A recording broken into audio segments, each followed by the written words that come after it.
Sorry Niloy. কারণ? আসলে ওই দিন তোমাকে অপমান করার জন্য। Okay bye. নিলয় আর কিছু না বলে সেখান থেকে চলে আসে। নেহা পেছন থেকে দাঁড়িয়ে দাঁড়িয়ে নিলয়ের চলে যাওয়া দেখছে। পৃথিবীর সব মেয়েরা একই রকম কিনা নিলয় তা জানে না, তবে মেয়েদের দেখলে নিলয়ের সৎ মায়ের কথা মনে পড়ে যায়, তাই মাথাটা গরম হয়ে থাকে সব সময়। নিলয় ভার্সিটি থেকে বের হয়, ওর ফোন বেজে উঠল। তাকিয়ে দেখে অর্কের নাম্বার। নিলয় রিসিভ করে। ওপাশ থেকে সে শুনতে পেল, ভাই সব কিছু রেডি, গাড়ি ফাটাবো? না, আমি নিজেই আসছি।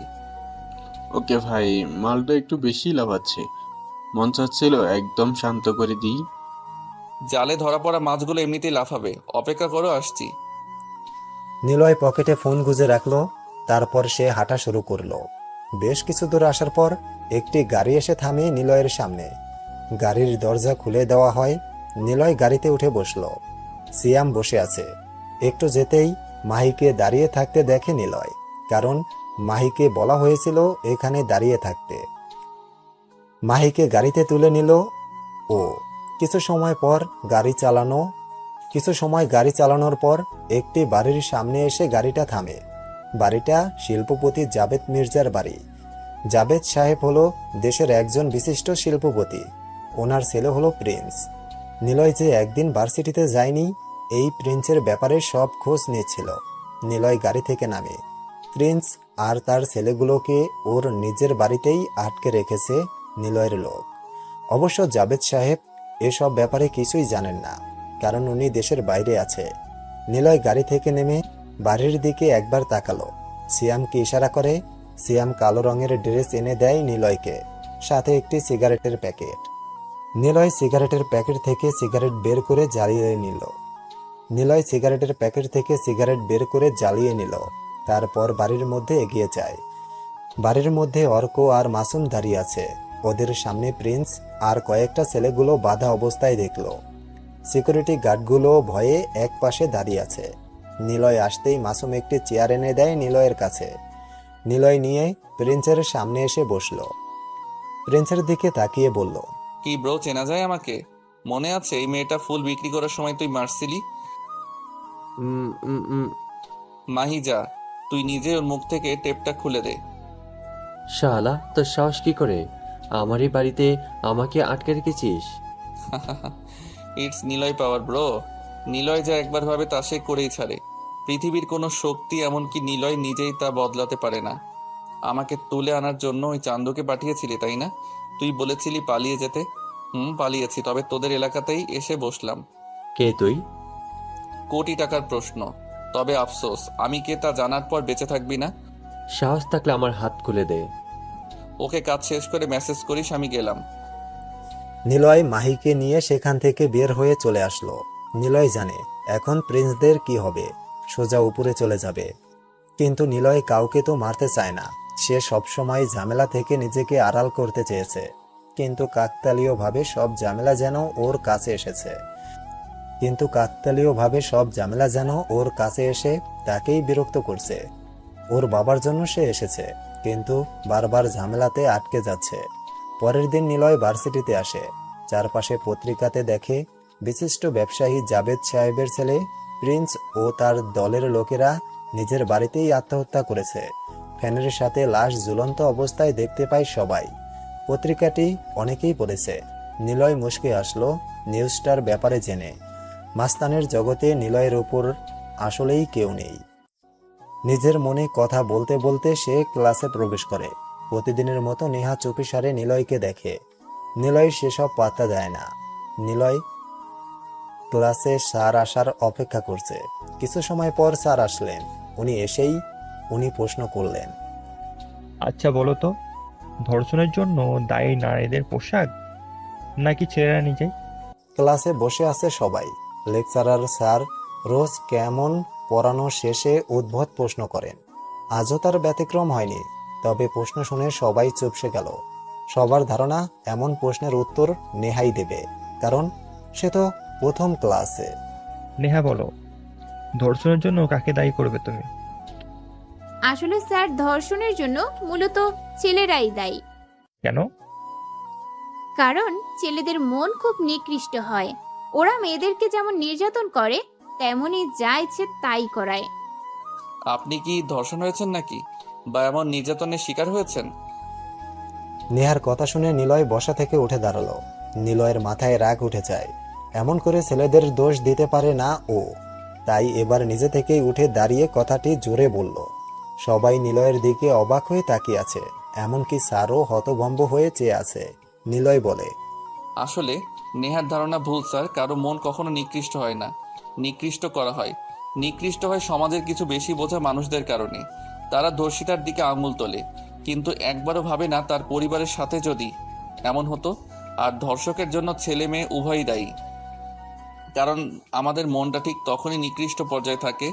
ফ্যাশনের নামে আমরা মেয়েরা ছেলেদের শার্ট প্যান্ট পরি, কিন্তু একবারও ভাবি না এসব পড়লে তার দিকে কারা লোলুপ দৃষ্টিতে তাকিয়ে থাকে।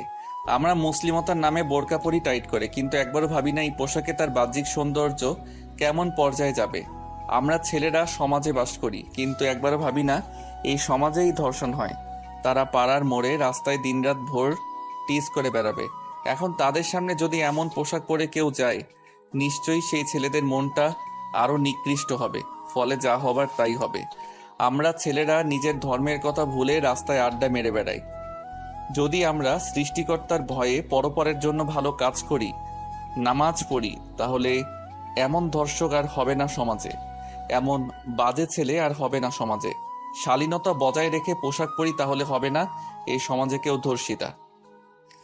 ক্লাসের সবাই একসাথে বলে ওঠে, বাহ। নিলয় কথাগুলো বলে দীর্ঘশ্বাস ছাড়ল। নিজের মনে পড়ল সেও তো এই সমাজের একজন খারাপ ছেলে, যার হাতে খুন হয়েছে কত মানুষ। তবে নিলয় সেটার থেকে বের হতেই এখানে এসেছে। ভালো মানুষ হওয়ার চেষ্টাতে আছে, এসেছে। আগের মতো মাস্তানি করে বেড়ায় না নিলয়। ক্লাস শেষ হয়, সবাই এক এক করে ক্লাস থেকে চলে গেল।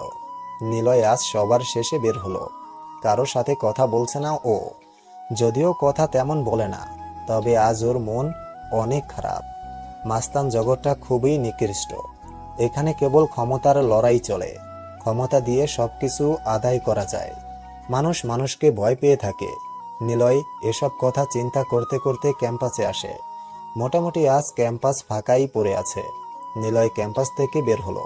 একটু দূরে আসতেই নিলয় দেখতে পায় কয়েকটা ছেলে নেহাকে টিজ করছে। নিলয় সেদিকে এগিয়ে গেল।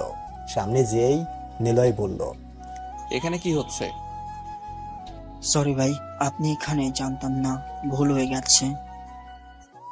ছেলেটা তাড়াতাড়ি কথা শেষ করে সেখান থেকে দৌড়ে চলে যায়। নিলয় কিছুক্ষণ অবাক দৃষ্টিতে তাকিয়ে থাকে। এখানে তো ওর কাউকে চেনার কথা না, কিন্তু নিলয়ের থেকে নেহাই সবচাইতে বেশি অবাক হয়েছে। নেহা সাথে সাথেই প্রশ্ন করল, কে তুমি? তোমাকে দেখে ওরা ওভাবে পালালো কেন? মানুষ।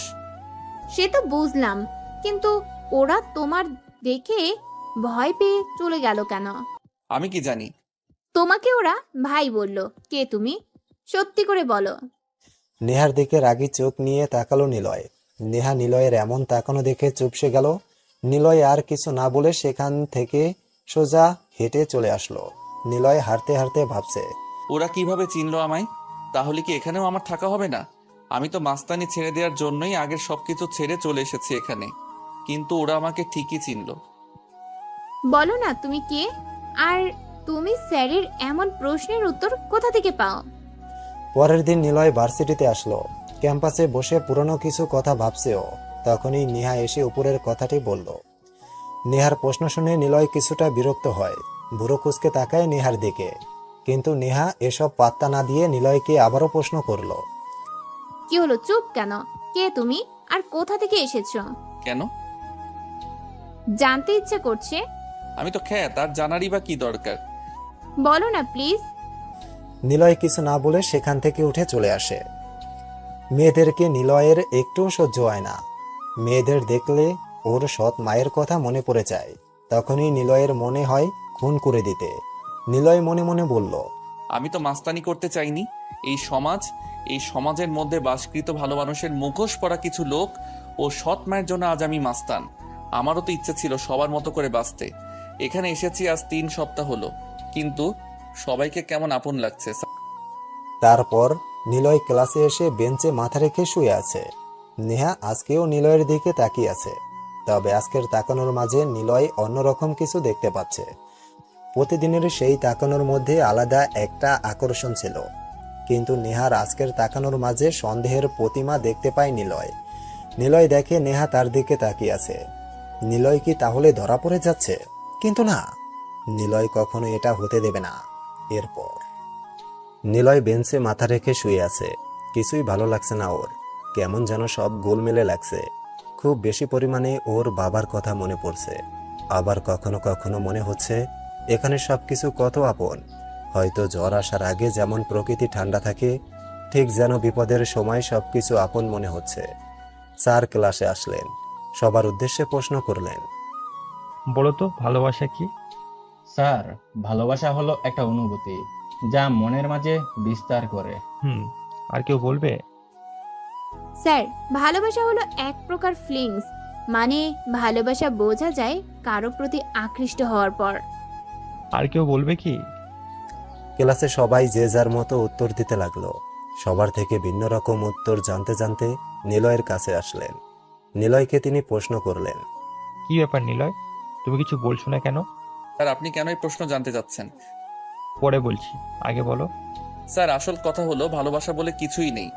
যে যেমন করে দেখবে ভালোবাসাটা ঠিক সেটাই ভালোবাসা। আমরা যে এত কিছু করি ভালোবাসার জন্য, এত মারামারি করি কারোর জন্য বা ভালোবাসা পাবার জন্য, আবার সুইসাইডও করি ভালোবাসার জন্য, মূলত এসব কিছুই ভালোবাসা না। আসল কথা হলো ভালোবাসা বলে কিছুই হয় না। এটা একটি মোহ, স্বার্থের টান। স্বার্থ ছাড়া আমরা যেমন কোনো কাজ করি না, তেমন স্বার্থ ছাড়া ভালোবাসাটাও হয় না। একটা ছেলে বা মেয়ে একে অপরকে ভালোবাসে, সেটা একটা মোহ ও স্বার্থপরতা। আপনি কোনো মেয়েকে ভালোবাসুন, কয়েক বছর রিলেশনে থাকুন, এরপর ছেড়ে আসবেন, দেখবেন কয়েক মাস পরেই সব ঠিক। আবার ভালোবাসার জন্য সুইসাইড করছে, তাকে সেখান থেকে ফিরিয়ে আনুন, দেখবেন কদিন পরে সেই বলছে, ধুর, কেন যে সুইসাইড করতে গেছিলাম।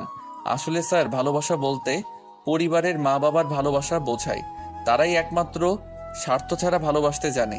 তাছাড়া বাইরের কেউই কখনো স্বার্থ ছাড়া ভালোবাসবেই না। কথাগুলো শেষ করে নিলয় চুপ হয়ে দাঁড়িয়ে থাকে।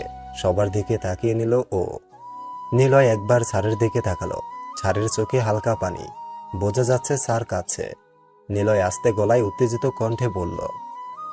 আরে স্যার, আপনি কাঁদছেন কেন?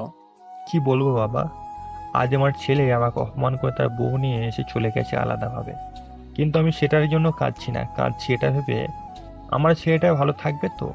কত কষ্ট করে ছেলেটাকে বড় করলাম, পড়াশোনা করালাম, নিজে ভালো কিছু না করে ওর ভালোর জন্য কত কিছুই না করলাম।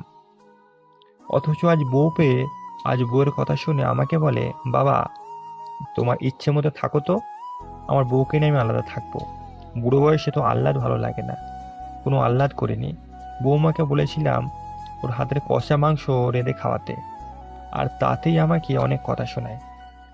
স্যারের কথাগুলো শুনে নিলয় নিজেই নীরবে কেঁদে উঠল। মানুষ বড়ই বিচিত্র, তার উপর মানুষের চরিত্রগুলো হয়ে থাকে আরো বেশি ভয়ঙ্কর। নিলয়ের এখন ইচ্ছে করছে স্যারের ছেলেকে যে খুন করতে, কিন্তু কতজনকে এমন করে মারবে সে? এমন ঘটনা তো এই বর্তমান সমাজে অহরহ ঘটেই চলেছে। হঠাৎ করে নিলয়ের তার আব্বুর কথা মনে পড়ল।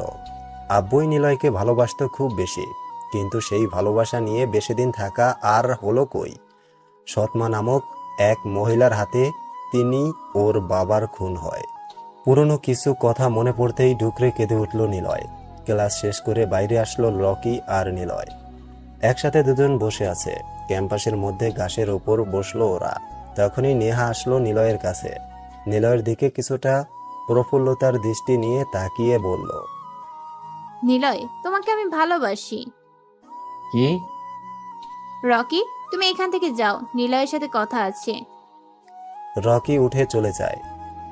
নিলয়, শুনতে পাওনি কি বললাম? হুম। তোমাকে ভালোবাসি।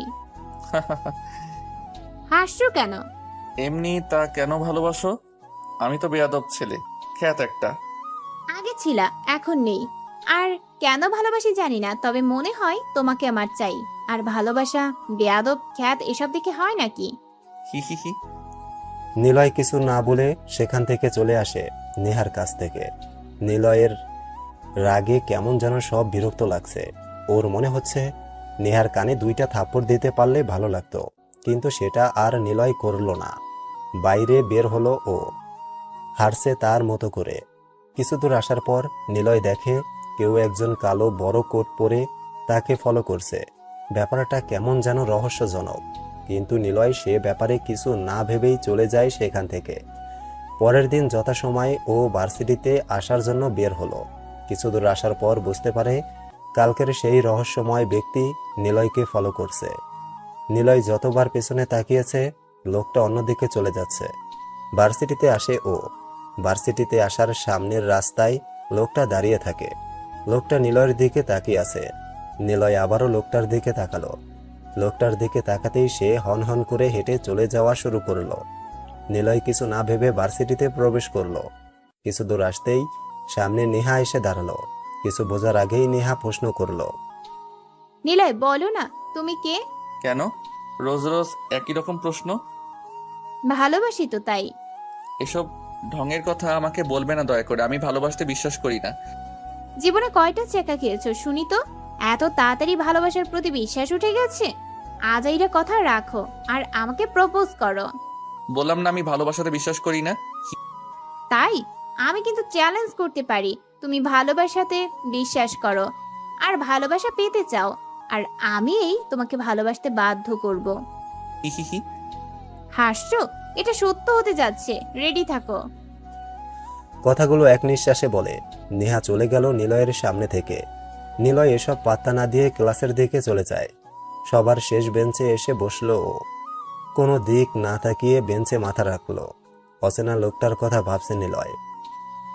নিলয় ব্যাগের মধ্যে হাত ঢোকালো। পিস্তলটা আছে কিনা সেটা চেক করে নিল। সেটা ওভাবেই আছে যেভাবে রেখেছিল ও। কিন্তু লোকটা কে? লোকটার জন্য কি নিলয়ের এই শহরটা ছাড়তে হবে? কিন্তু নিলয় তো ভালো হতে চাচ্ছে, তবে সে কি পারবে না? খোঁজ নিতে হবে লোকটার ব্যাপারে। নিলয়ের চিন্তা বেড়েই চলেছে। এখানে আসার পর কোনো না কোনো ঝামেলা লেগেই আছে ওর, যেটা থেকে বের হতে পারলেও আরেকটা চলে আসছে। নিলয় ক্লাস করলো না। ক্লাস থেকে বেরিয়ে সোজা বাইরে চলে আসলো। ফোন বের করলো পকেট থেকে। অর্কের নাম্বারে ফোন দিল ও। রিং হতেই রিসিভ হলো। অর্ক, কতগুলো ছেলে ম্যানেজ করো, ঢাকাতে নিয়ে আয় তাদেরকে। হয়তো একটা লোককে মার্ডার করতে হবে, তোরা করে দিস, কিন্তু শহরের একটা লোকও যেন না জানতে পারে কাজটা আমার কথাতে হয়েছে। ছদ্মবেশী হয়ে মারবি। ঠিক আছে ভাই। গুড, যেন আমি লোকটার কোনো অস্তিত্ব না খুঁজে পাই। তো নিলয় ফোন কেটে দিল। কথা শেষ করে পেছনে ঘুরতেই দেখে নেহা দাঁড়িয়ে আছে। নিলয় লাফ দিয়ে উঠল। নেহা কি সব শুনে ফেলল? নেহার দিকে নিলয় কিছুটা ভয়ার্থ দৃষ্টিতে তাকিয়ে আছে। নিলয় কিছুটা ভয় দূর করে প্রশ্ন করল, তুমি কেন এখানে? কখন এসেছো? কে কার অস্তিত্ব খুঁজে পাবে না শুনি? মানে? মানে আমি ওইটুকুই শুনেছি। ও। নিলয় আর কিছু বলল না। তাড়াতাড়ি নেহার থেকে চলে আসলো। ক্লাসে এসে বসলো।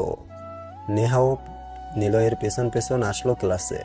নেহা নিলয়ের দিকে অবাক হয়ে তাকিয়ে আছে। নিলয় এই প্রথমবার ভয় পেয়েছে। তারপর প্রথম আলো পত্রিকায় একটা লেখা প্রকাশ করা হয়েছে। সেখানে লেখা, ঢাকা ভার্সিটির অদূরে চিপা গলির মধ্যে একজন মুখোশ পরিহিত লোকের লাশ পাওয়া গেছে। গ্যাং মার্ডার, সেটা বোঝাই যাচ্ছে, কিন্তু কে বা কারা করেছে তার কোনো হদিশ নেই। আর না কোনো প্রমাণ রেখেছে। যিনি খুন হয়েছে তার পরিচিত এখনো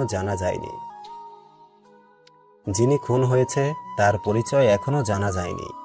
নিলয় পত্রিকাটা পড়ে কাগজটা মুড়িয়ে রাস্তার ডাস্টবিনে ফেলে দিল।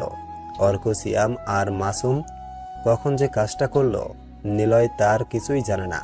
ছেলেগুলো একটু বেশিই কাজের। নিলয়ের এজন্য ওদেরকে খুব বেশি ভালো লাগে। ছেলেগুলোকে যেভাবে বলা হয় ঠিক সেভাবেই সব করে। গতরাতে সেই লোকটাকে মার্ডার করা হয়েছে, তবে নিলয়ের কেমন যেন অনুশোচনা হচ্ছে মনের মধ্যে। নিলয়ের কথা মতো মার্ডার হয়েছে। নিলয় আবারও সেই কাজে জড়িয়ে যাচ্ছে, কিন্তু নিলয় তো ভালো হতে চাচ্ছে। কথায় আছে, মানুষ যা চায় তা পায় না। নিলয় একা একা শহীদ মিনারের সিঁড়িতে বসে কথাগুলো ভাবছে। হঠাৎ করে নেহা সেখানে আসলো। নিলয় শুনতে পেল, এই যে নিলয় সাহেব, আপনার ফোন নাম্বারটা দেন তো। মানে নাম্বার কেন? বারে নাম্বার না দিলে কথা বলবো কিভাবে তোমার সাথে? তোমাকে তো ভালোবাসি আমি। ভালো। নিলয় কথাটি বলে যখনই উঠতে যাবে তখনই নেহা নিলয়ের হাত ধরল। টান দিয়ে নিলয়কে পাশে বসালো সে। নিলয় অবাক হয়ে তাকায় নেহার দিকে। নেহা একটু রাগী গলায় বলল, আচ্ছা, তুমি এমন গোমরা মুখ কেন? কখনো ভালো করে কথা বলনি কেন? কি হয়েছে তোমার? এমন কেন তুমি? হাত ছাড়ো। আগে বলো তোমার সমস্যাটা কোথায়? তুমি সবাইকে এমন এড়িয়ে যাচ্ছ কেন? কি প্রবলেম কি? প্রবলেম হলো আমি মেয়েদের সহ্য করতে পারি না। তার মানে ছ্যাঁকা খাইছো? ওকে, ব্যাপার না, আমি তো আছি তোমাকে ভালোবাসার জন্য। সব ঠিক করে দেব। চুপ। আমি জীবনে মেয়েদেরই সহ্য করতে পারলাম না আর চাকা খাইছি, তাই না? যাও তো আমার কাছ থেকে। তাহলে বলো তুমি এমন কেন, আর কেন সহ্য করতে পারো না? কাহিনীটা সব খুলে বলো আমাকে এক্ষুনি। নিলয় আর কিছু না বলে ওর হাতটা সারিয়ে নিল নেহার থেকে। তারপর সেখান থেকে চলে আসে খুব দ্রুত, কারণ আরেকটু সময় থাকলে হয়তো নিলয় রাগটা কন্ট্রোল করতে পারতো না, তখন খারাপ কিছু হয়ে যেত। ক্লাসে এসে সেই বেঞ্চটাতে চুপচাপ বসে পড়ল নিলয়। একটু পরেই স্যার আসলো। স্যার এসে স্যারের মতো পড়ানো শুরু করলো, কিন্তু সেদিকে আজ নিলয়ের মন নেই। পড়ার প্রতি মনটা নেহারও নেই। মেয়েটা সেই তখন থেকেই তাকিয়ে আছে নিলয়ের দিকে, যা নিলয়ের কাছে যথেষ্ট বিরক্তকর লাগছে। স্যার নিলয়ের দিকে তাকায়। অন্যমনস্ক হয়ে বসে থাকতে দেখে নিলয় প্রশ্ন করল, কি ব্যাপার নিলয়, এমন করে বসে আছো কেন? না মানে কিছু না স্যার। কি হয়েছে বলো। কিছু না স্যার, আব্বুর কথা মনে পড়ে গেল তো তাই। ও, স্যার নিলয়ের কাছে আসলো। নিলয়ের দিকে তাকিয়ে রইলেন কিছু সময়। তিনি কোনো কথা না বলে সামনের দিকে চলে গেলেন। সামনে যেয়ে আবারও উদ্ভট প্রশ্ন শুরু করলো। আচ্ছা বলো তো, মানুষ সুখটাকে নিজের জীবন পেলে সেটা ছাড়তে চায় না, আবার দুঃখ আসলে আবার সেখান থেকে বেরিয়ে যাওয়ার যুদ্ধে লিপ্ত হয়। এটা কেন করি? সুখ কেন চাই আমরা বারবার, দুঃখটাকে কেন চাই না? সুখ দুঃখ তো একে অপরের সাথে জড়িত। সুখ দুঃখ তো একে অপরের সাথে জড়িত, তাহলে কেন এমন করি আমরা? স্যারের প্রশ্ন শুনে সবাই একে অপরের দিকে তাকাচ্ছে। কারো কিছু বলার আগে আজ প্রথমেই নিলয় বসা থেকে উঠল। একটা জোরে শ্বাস নিয়ে স্মার্টলি বলা শুরু করলো। স্যার, মানুষ হলো এমন একটা জীব যেটা নিজের ভালোটাই বুঝতে পারে।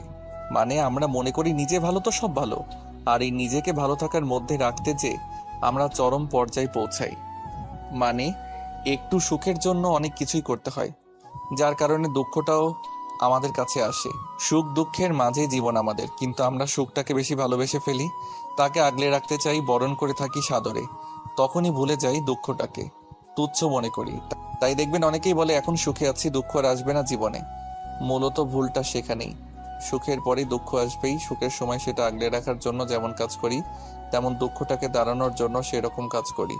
আমরা যদি মনে রাখি সুখের পরে দুঃখ আসবে, আবার দুঃখের পরে সুখ আসবে, তাহলে জীবনে খারাপ সময় পড়তে হবে না। আমরা দুঃখটাকে বরণ করি না, তাড়ানোর কাজে লিপ্ত হই, ফলে সেটা আমাদের জীবনে জড়িয়ে যেতে থাকে। ঠিকই বলেছো তুমি। ক্লাস শেষ করে বাইরে আসলো সবাই। নিলয় পকেটে হাত গুজে একা হেঁটে যাচ্ছে। তখনই নেহা নিলয়ের পাশে এসে হাঁটতে লাগলো। নিলয় একবার তাকালো। নেহা প্রশ্ন করলো, তুমি কোন কলেজে পড়তা এর আগে? কেন?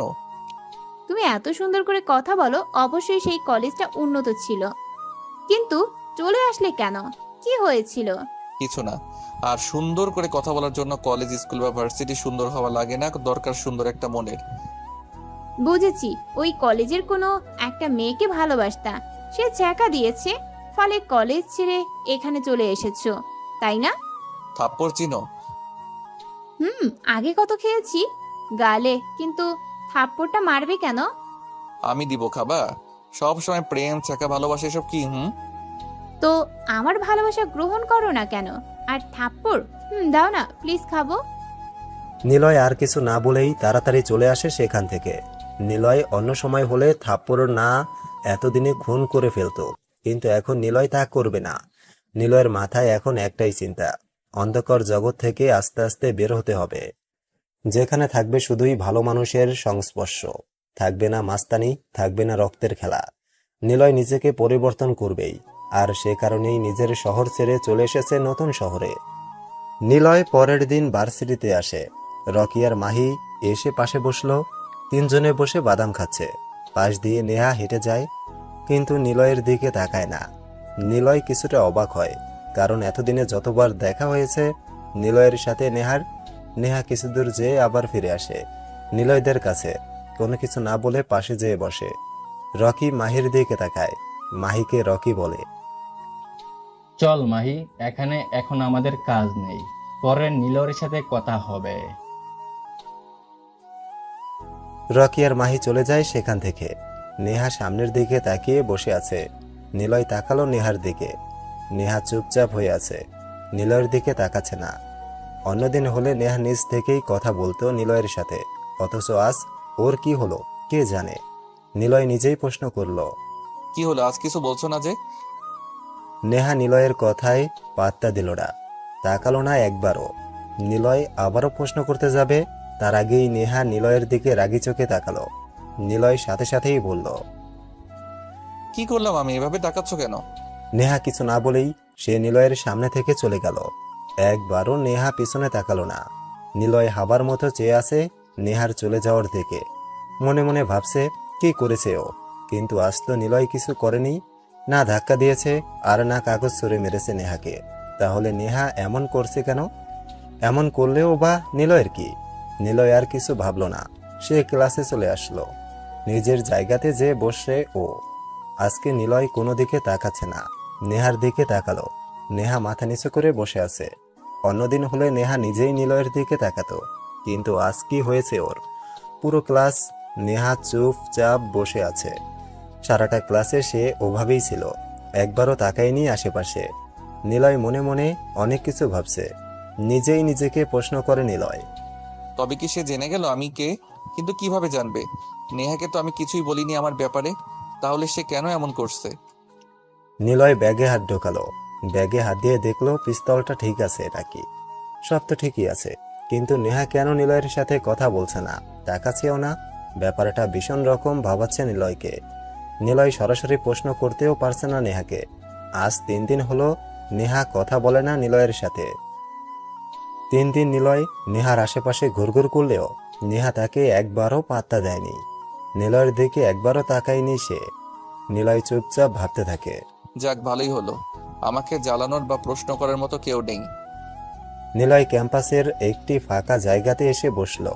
রকি আর মাহিকে কোথাও খুঁজে পাচ্ছে না নিলয়। চারপাশে তাকালো নিলয়। এমন সময় নেহা আসলো নিলয়ের কাছে। নেহাকে দেখে নিলয় প্রশ্ন করলো। আরে তুমি তো কি মনে করে আবার? নেহা চুপচাপ হয়ে তাকিয়ে রইল। কি ব্যাপার, চুপ কেন? নেহা কোনো জবাব দিল না। নিলয় স্থির হয়ে তাকিয়ে থাকে নেহার মুখের দিকে। নেহা এদিক সেদিক তাকালো। নিলয়ের দিকে গম্ভীর মুখে তাকালো। নেহা মুখে যতটা সম্ভব রাগ এনে বলল। কে তুমি? নিলয় প্রশ্নটা শুনে চমকে উঠল, কারণ আজকে নেহার মুখ থেকে তুমি প্রশ্নটা বেশ অন্যরকম লাগছে। নিলয় কিছু বলতেও পারছে না, সে চুপচাপ বসে আছে। নেহা সবসময় একই রকম প্রশ্ন করে নিলয়কে, কিন্তু আজকের এটা অন্যরকম মনে হলো। আমি কিছু জিজ্ঞেস করেছি, কে তুমি? আরে কে মানে? আর এসব প্রশ্নের কোনো উত্তর থাকে নাকি? নেহা নিলয়ের পাশে বসলো। নিলয়ের কোনো কথায় পাত্তা দিল না নেহা। নেহা কোনো ভ্রুক্ষেপ না করে আবার প্রশ্ন করলো। তোমার পরিচয় কি? বাসা কোথায় তোমার? নেহা, এসব কি বলছো? আর আমাকে কেন এসব বলছো তুমি? আমি তোমার প্রশ্নের উত্তর দিতে বাধ্য নই। তাই নাকি? তাহলে এটা কেন তোমার ব্যাগে থাকে? কথাটা শেষ করে নেহা তার হাত পেছন থেকে সামনে আনলো। নিলয় নেহার হাতের দিকে তাকালো। নিলয় নেহার হাতে যেটা দেখলো সেটা দেখার জন্য সে মোটেও প্রস্তুত ছিল না। অবাক হয়ে তাকিয়ে থাকে নিলয়, কারণ নেহার হাতে একটি পিস্তল, আর পিস্তলটি নিলয়ের বেশ চেনা। পিস্তলটি নিলয়েরই। নিলয় অবাক হয়ে প্রশ্ন করলো। দাও এটা। এটা তোমার কাছে কেন? তুমি পেলে কোথায়? নেহা কোনো কথা বলল না, কিন্তু নিলয় আর এক মুহূর্ত দেরি করে না। সো মেরে নিলয় নেহার হাত থেকে পিস্তলটা কেড়ে নেয়। কেউ দেখার আগে তাড়াতাড়ি পিস্তলটি কোমরে গুজে নিল নিলয়। তবে প্রশ্ন একটাই, নেহা পিস্তলটি কোথায় পেল? তোমার ব্যাগে এটা কেন? চুপ থাকলো। কি হলো বলো, আমাকে বলতেই হবে। ক্লাসে যাও। বললাম না আমাকে বলো, এটা কেন তোমার ব্যাগে? কে তুমি সেটা বলো। কেন তুমি এখানে? সব সব বলো আমায়। নেহা, ক্লাসে যাও। যা যা বলছি তার অ্যান্সার দাও। না হলে না হলে কি? বুঝতে পারছো না? নিলয় কিছু বলল না। নেহার দিকে একদৃষ্টিতে তাকিয়ে আছে। নেহা আরো রাগী মুখে তাকিয়ে আছে নিলয়ের দিকে। নিলয় জোরে জোরে কয়েকটা নিঃশ্বাস নিল। নিলয়ের ইচ্ছে করছে এখনই সবার সামনে নেহাকে মেরে ফেলতে, কিন্তু না। নিলয় কিছুটা শান্ত হয়। নেহা প্রশ্ন করে, কি হলো কি? আসলে পিস্তল থাকে আমার নিজেকে বাঁচানোর জন্য। মানে কেন? মানে আমি মাস্তান, যে শহরে থাকতাম সেই শহরের টপ মাস্তান আমি, তাই। কেন? আমি না তোমার কথা বুঝতে পারছি না। আরে কেন মানে? মাস্তানি করি তাই মাস্তান। কেন মাস্তানি করো? তোমার ফ্যামিলিতে সবাই মাস্তান নাকি? ফ্যামিলি? হাসছো কেন বলো? কেউ নাই আমার। মানে তাহলে মাস্তানি করো কেন? বোকার মতো প্রশ্ন করছো কেন? বলো, পরিস্থিতির শিকার। কি হয়েছিল? নিলয় আবারও বসলো সেই আগের জায়গাতে। নেহা দাঁড়িয়ে নিলয়ের সামনে এসে দাঁড়ালো। নিলয় একটু চুপ থেকে দীর্ঘ একটা নিঃশ্বাস ছাড়লো। নেহার দিকে তাকালো। নেহা উত্তর শোনার দৃষ্টিতে চেয়ে আছে। নিলয় পুরনো স্মৃতির মাঝে হারিয়ে যেতে থাকে। বেশ কিছু সময় চুপ থেকে নিলয় বলা শুরু করলো। সব পরিবারের মতো আমাদের পরিবারেও সুখ ছিল, ছিল অনেক কিছুই। আমার যখন 14 বছর বয়স তখন আমার মা মারা যায় ক্যান্সারে। সেদিন খুব কেঁদেছিলাম আমি। সেদিন বুঝেছিলাম মা আসলে কি জিনিস। আব্বু মাকে খুব ভালোবাসতো। আব্বু ভেঙে পড়েছিল খুব, কিন্তু আমি যখন কলেজে উঠলাম, অর্থাৎ আমার আব্বু আমার নিজের মা মারা যাওয়ার 3 বছর পর বিয়ে করে আরেকটা। বাবা ভেবেছিলেন আমি একা থাকবো, মা হারা হয়ে থাকবো, তাই তিনি বিয়ে করে। সৎ মা আমার মায়ের অভাব পূরণ করবে বলে বিয়ে করে আনে বাবা তাকে, কিন্তু না, সেরকম কিছুই হয়নি। আসলে সৎরা আপন হয় না কখনোই। তিনি ছিলেন লোভী একজন মহিলা। একদিন কলেজ থেকে ফিরে দেখে আমার সৎ মা আব্বুর বেডরুমে অন্য একটি লোকের সাথে একই বিছানাতে শুয়ে আছে। ওনাদের কারো গায়ে কোনো প্রকার কাপড় ছিল না। এসব দেখার পর নিজেকে কেমন অসহায় লাগছিল। ওনারা আমাকে দেখে ফেলে। সৎ মা আমার কাছে এসে অনেক কথা শোনায়। এটাও বলে আমি যেন আমার বাবাকে কিছু না বলি, কিছু বলতে গেলেই মারতো আমাকে তিনি। এমনই একদিন কলেজ থেকে ফিরে দেখি সেদিনে সেই লোকটা রুম থেকে বের হচ্ছে। তারপরেই মা বের হয়। আমি যে প্রশ্ন করি, কি ব্যাপার মা, লোকটাকে? কেন? তোমার রুমে প্রতিদিন তিনি কি করে? মানে তোকে বলতে হবে কেন? আর তুই জানতে চাইছিস কেন? আমি আব্বুকে সব বলে দিব। কুত্তার বাচ্চা, তুই যদি তোর বাপকে কিছু বলিস সেদিন তোর বাবা সহ তোকে খুন করব। যা নিজের কাজ কর। আর ভুলেও তোর বাবাকে কিছু বলবি না। যদি বলেছিস তাহলে বিষ দিয়ে তোর বাবাকে মেরে ফেলবো, এরপর তোকেও মেরে ফেলবো। মনে রাখিস কথাটা। কথাগুলো চুপচাপ শুনে যাই আমি। চোখ দিয়ে পানি পড়তে লাগলো আমার। মায়ের ভালোবাসা যে এমন হয় কখনো জানা ছিল না আমার। কি এমন হতো একটু ভালোবাসা দিলে? কিন্তু তিনি ভালো মহিলা বা নারী ছিল না। তবে একদিন আব্বুকে সব বলি। আব্বু, এই মহিলা ভালো না। কে? সৎ মা। নিলয়, কাউকে সম্মান দিতে শিখোনি নাকি? তোমার মা হয়। মা হয়, তবে সৎ মা। কি হয়েছে? উনি তোমার অনুপস্থিতিতে বাইরের লোক কিনে তোমার বেডরুমে। বেয়াদব ছেলে, তুমি কি বলছো এসব? সেদিন আব্বুর মুখের দিকে কান্না ভরা চোখে তাকিয়েছিলাম। কিছু বলার মতো সাহস হচ্ছিল না, কারণ সৎমাকে আমার জন্যই বাড়িতে আনা হয়েছিল। বাবা তাকে ভালোবেসে ফেলে, অথচ ওনার খারাপ দিকটা বাবা দেখেনি। ওনাকে বলি, বিশ্বাস না করলে তুমি দেখে নিও। এইটুকু বলেই সেদিন চলে আসি আমি ওনার থেকে। এভাবে 2 দিন যায়। প্রায় রাতে নতুন মা আর আবার বাবার মধ্যে ঝগড়া শোনা যেত। বুঝতাম বাবা বুঝে গেছে ওনার নতুন স্ত্রী কেমন। একদিন রাতে ঘুমিয়ে আছি, তখনই চিৎকারে ঘুম ভেঙে যায়। চিৎকার আসে আব্বুদের রুম থেকে। দৌড়ে সেখানে যেয়ে দেখি আমার আব্বুকে সৎমার সেই লোকটি খুন করছে, ছুরি দিয়ে আঘাত করছে বারবার। আব্বু, চিৎকার করে ডাক দিলাম। ওইটাকে ধর। ওদেরকে ধাক্কা দিয়ে আব্বুর কাছে গেলাম। আব্বুকে জড়িয়ে ধরি। আমার দিকে তাকিয়ে মাথায় হাত বুলিয়ে দিয়ে বলেছিল, নিলয়, তুই কোনোদিন রাগের বশে কিছু করে বসবি না। তারপরেই তিনি মারা যায়। তখনই রাগ উঠে যায় আমার। ওনার পেটে ছুরি ঢোকানো ছিল, আমি সেটা হাতে নিই। নিজেকে কন্ট্রোল করতে পারিনি, খুন করি আমি সেই লোকটাকেও, আমার সৎ মাকে। তারপর থেকে আমি পাল্টে যাই। আস্তে আস্তে বড় হতে থাকি আমি। পালিয়ে যাই সেখান থেকে। ঘটনাক্রমে জানতে পারি বাবার আগে সৎ মায়ের আরো অনেকগুলো অ্যাফেয়ার ছিল। বাবা তাকে বিয়ের পর জেনেছিল, কিন্তু তিনি বড্ড দেরি করে ফেলে। বাবার টাকাগুলো হাতানোর জন্যই তিনি বিয়ে করে আমার বাবাকে। বিয়ের পরও ওনার অ্যাফেয়ার চালিয়ে যায়, যার জন্য আমার বাবাকে মরতে হয়েছে। এরপর একটা গ্যাং হয় আমার। যশোরের সবাই আমাকে এক নামে চেনে, আমাকে ভয় পায়। হয়ে উঠি মাস্তান। সারা এলাকায় মাস্তানি করে বেড়াতাম। কিন্তু আব্বুর কথাটি বারবার মনে পড়তো, তাই এখন ভালো হওয়ার জন্য এখানে এসে নতুন করে জীবন শুরু করেছি। নিলয় কথাগুলো বলা শেষ করে নেহার দিকে তাকালো। নেহা নিলয়ের দিকে কিছু সময় তাকিয়েছিল, পিছন ঘুরে দেখে রকি আর মাহিও দাঁড়িয়ে আছে, কিন্তু ওরা কেউ কোনো কথা না বলে সেখান থেকে চলে যায়। নিলয় অবাক হয়ে ওদের যাওয়ার দিকে তাকিয়ে রইল। নেহা এভাবে কিছু না বলে চলে গেল কেন? পরের দিন নিলয় ভার্সিটিতে আসে। আজ সবার থেকে দেরি করে এসেছে। নিজের জায়গাতে যেয়ে বসলো ও। সামনের বেঞ্চের দিকে তাকিয়ে দেখে নেহা ওর দিকে তাকাচ্ছে বারবার। তবে সেই তাকানোর মাঝে আছে একটা ক্ষোভ, একটা রাগ। কিন্তু কেন সে এভাবে তাকাচ্ছে? নিলয় তো নেহার কোনো ক্ষতি করেনি। স্যার রুমে এসে সোজা নিলয়ের কাছে দাঁড়িয়ে প্রশ্ন করলো, নিলয়, তুমি বলো তো মানুষ কেন স্বার্থপর হয়? সেখানে বলা হয়ে থাকে মানুষ মানুষের জন্য। স্যার, মানুষ স্বার্থপরতা শেখে পরিস্থিতির মধ্যে পড়ে। যদি কারোর সাথে খারাপ কিছু হয়, সে তো সেখান থেকে স্বার্থপর হয়ে যায়। তাহলে মা বাবা কেন স্বার্থপর হয় না? স্যার, মা বাবা হলো পৃথিবীর সবচাইতে অমূল্য সম্পদ। যার এই দুটো সম্পদ নেই, মোটেও ধনী না সে। আর মা বাবা মোটেও স্বার্থপর হয় না, কারণ তাদের মন সন্তানের জন্য সবসময় পবিত্রতায় ভরা থাকে। সন্তান যত বড়ই ভুল করুক না কেন, মা বাবার কাছে সে কিছুই করেনি। এটাই হলো ভালোবাসা স্যার, এটাই হলো সন্তানের প্রতি পিতামাতার ভালোবাসা। কিন্তু কেন স্যার এমন প্রশ্ন? আসলে আমার ছেলেটা আবার ফিরে এসছে তো তাই। কিছু না বলে মুচকি এসে বসে পড়ল নিলয়। সামনে তাকিয়ে দেখে নেহা নেই সেখানে। কিন্তু কই গেল সে? সারা ক্লাসে নেহার কোনো খোঁজ নেই।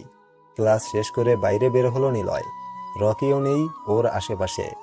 নিলয় কেমন যেন একটু ভয় পেতে থাকে। ওর কেন জানি আজ মনে হচ্ছে এই কলেজে আসা তার আজ শেষ দিন। হয়তো আর আসতে পারবে না। চারদিক ভালো করে দেখে নিল একবার। ক্যাম্পাস থেকে বের হওয়ার আগে সব দিকে চোখটা বুলিয়ে নিল নিলয়। ক্যাম্পাস থেকে বের হলো ও। ভার্সিটির গেটের সামনে আসতেই নিলয় অবাক হলো। সামনে দেখে নেহা সহ কতগুলো পুলিশ দাঁড়িয়ে আছে, আর নেহার গায়েও পুলিশের পোশাক। নিলয় একটু ভয়ে নিয়ে বলল, নেহা তুমি? অবাক হচ্ছ? এই নাও। নেহা হাত বাড়িয়ে কিছু একটা দিল। নিলয় সেই জিনিসটার দিকে তাকিয়ে আছে অপলক হয়ে। নিলয়ের পরিচিত সেই পিস্তলটি, যা নিলয়ের ব্যাগেই থাকতো। কিন্তু নেহা এটা পেল কোথায়? তাহলে কি নিলয়ের কাছে কি অন্য একটা পিস্তল? নেহা একটু মুচকি আসলো। নিলয়ের দিকে তাকিয়ে মুখে বলল, চুপ কেন? আমি কিছুই বুঝতে পারছি না। খুব খুঁজেছি তোমায়। তুমি খুব নিখুঁত মাস্তান ও খুনি। বহু জায়গায় তোমায় খুঁজেছি, শেষে তোমাকে এখানে পেলাম। কিভাবে তোমাকে এখানে পেলাম জানো? সেটা একটু পরেই বলছি। আগে শোনো, তোমার মনে আছে টিজারের সেদিন তোমাকে ভাই বলে ডেকেছিল? সেদিন অনেক বেশি সন্দেহ হয়। যদিও তোমার কাছে একজন লোক আমাকে অনেক আগেই জানিয়েছিল তুমি এখানে। সে কে শুনতে চাও তার নাম? না না, শোনার দরকার নেই, নিজেই দেখে নাও। আচ্ছা, পরে তার সাথে তোমার নতুন করে এন্ট্রি করাচ্ছি। আগে গল্পটা শোনো। তোমাকে ভালোবাসার ফাঁদে ফেলতে চেয়েছিলাম শুরু থেকেই। এটা ছিল মাস্টার গেমের অংশ। কিন্তু প্রেমে তুমি পড়নি।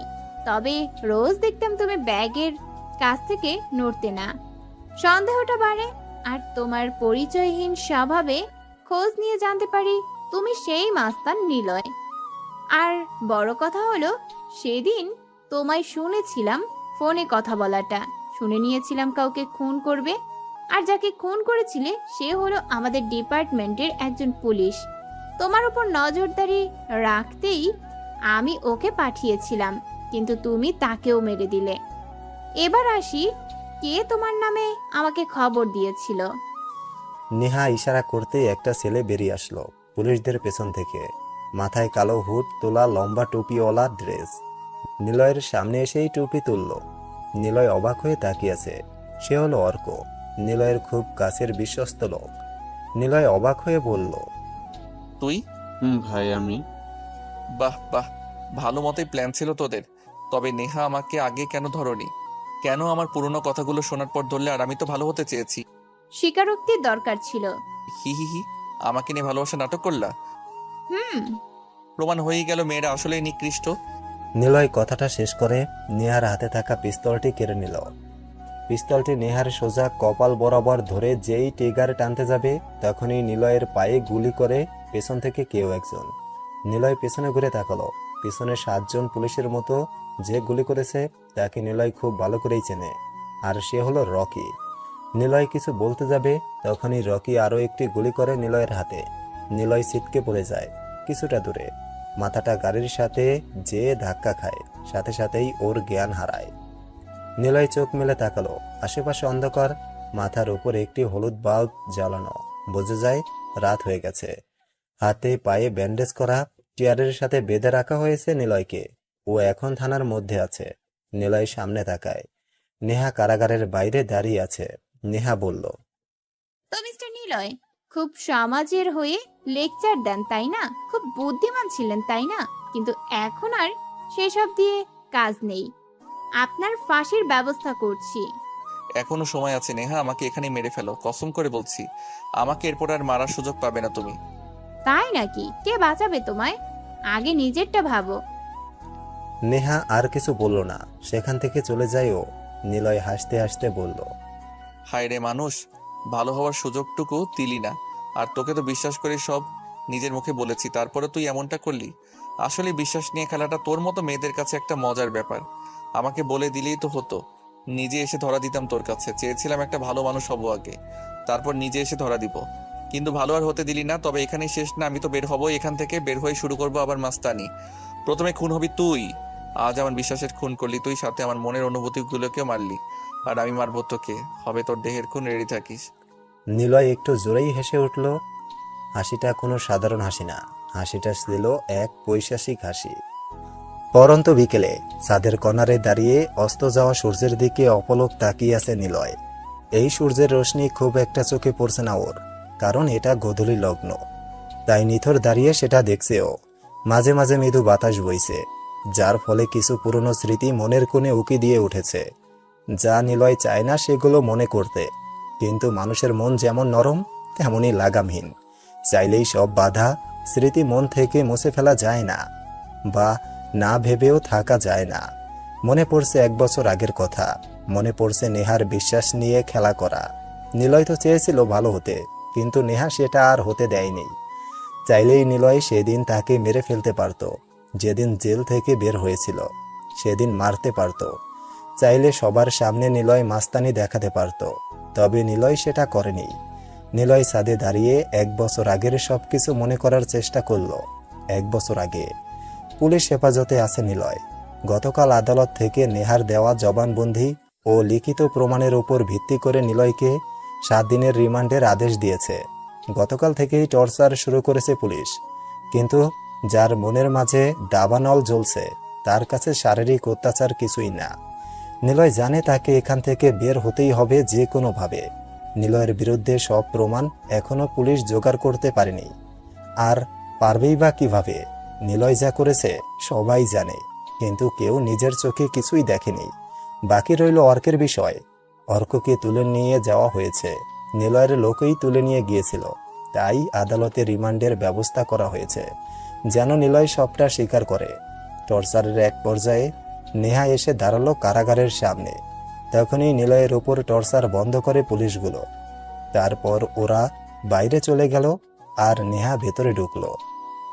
মিস্টার নিলয়, এখনো সময় আছে, সবকিছু স্বীকার করে নাও, না হলে আরো ভয়ঙ্কর পরিণতি অপেক্ষা করছে তোমার জন্য। নিলয় শুধু হাসলো, কারণ নিলয় জানে নেহাকে একবার বিশ্বাস করে আজ সে এই কারাগারে এসেছে, আর ওর কথার প্রলোভনে পড়লে সরাসরি ফাঁসির মঞ্চে উঠতে হবে ওর। নেহা নিলয়ের হাসিতে বেশ বিব্রত বোধ করল। ও বুঝতে পারছে না নিলয় কেন হাসছে, তবে রাগী মুখ নিয়ে নেহা বলল, মিস্টার নিলয়, তুমি যদি সবকিছু স্বীকার করে নাও তাহলে আমি আদালতে সুপারিশ করব তোমার সাজা কমানোর জন্য। আমি চাই না তোমার মতো একজন মেধাবী ছেলে ফাঁসির দড়ি গলায় পড়ুক। সরি মিস নেহা, আমি কিছুই করিনি, তাই স্বীকার করারও কিছু নেই। নিলয় কথাটা বলে আবার হাসলো। হাসির কারণ নিলয় জানে ও এখানে যা বলবে তা সবকিছু রেকর্ড হবে, তাই সবকিছু ভেবেচিন্তে বলতে হবে ওর। নেহা আরো বিরক্তি নিয়ে তাকালো নিলয়ের দিকে। নেহা চাইছে নিলয় যেন সবকিছু স্বীকার করুক, কোথায় কাকে কিভাবে মার্ডার করেছে কিন্তু ওর মুখ থেকে কেউ কিছু বের করতে পারছে না। এজন্য ছোট মাইন্ড গেম খেললো নেহা, কিন্তু তাতেও কাজ হলো না।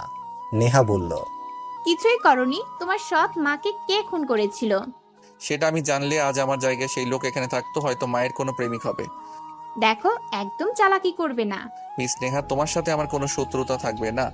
মনে করলাম কোনো শত্রুতা নেই, তাহলে আমার হাতে তুমি নিজেই পিস্তল দিয়ে আমাকে এভাবে গ্রেফতার করলে কেন?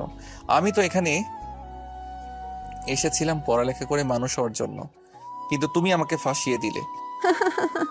বুঝেছি মিস্টার নিলয়, তুমি এভাবে কোনো কিছু স্বীকার করবে না।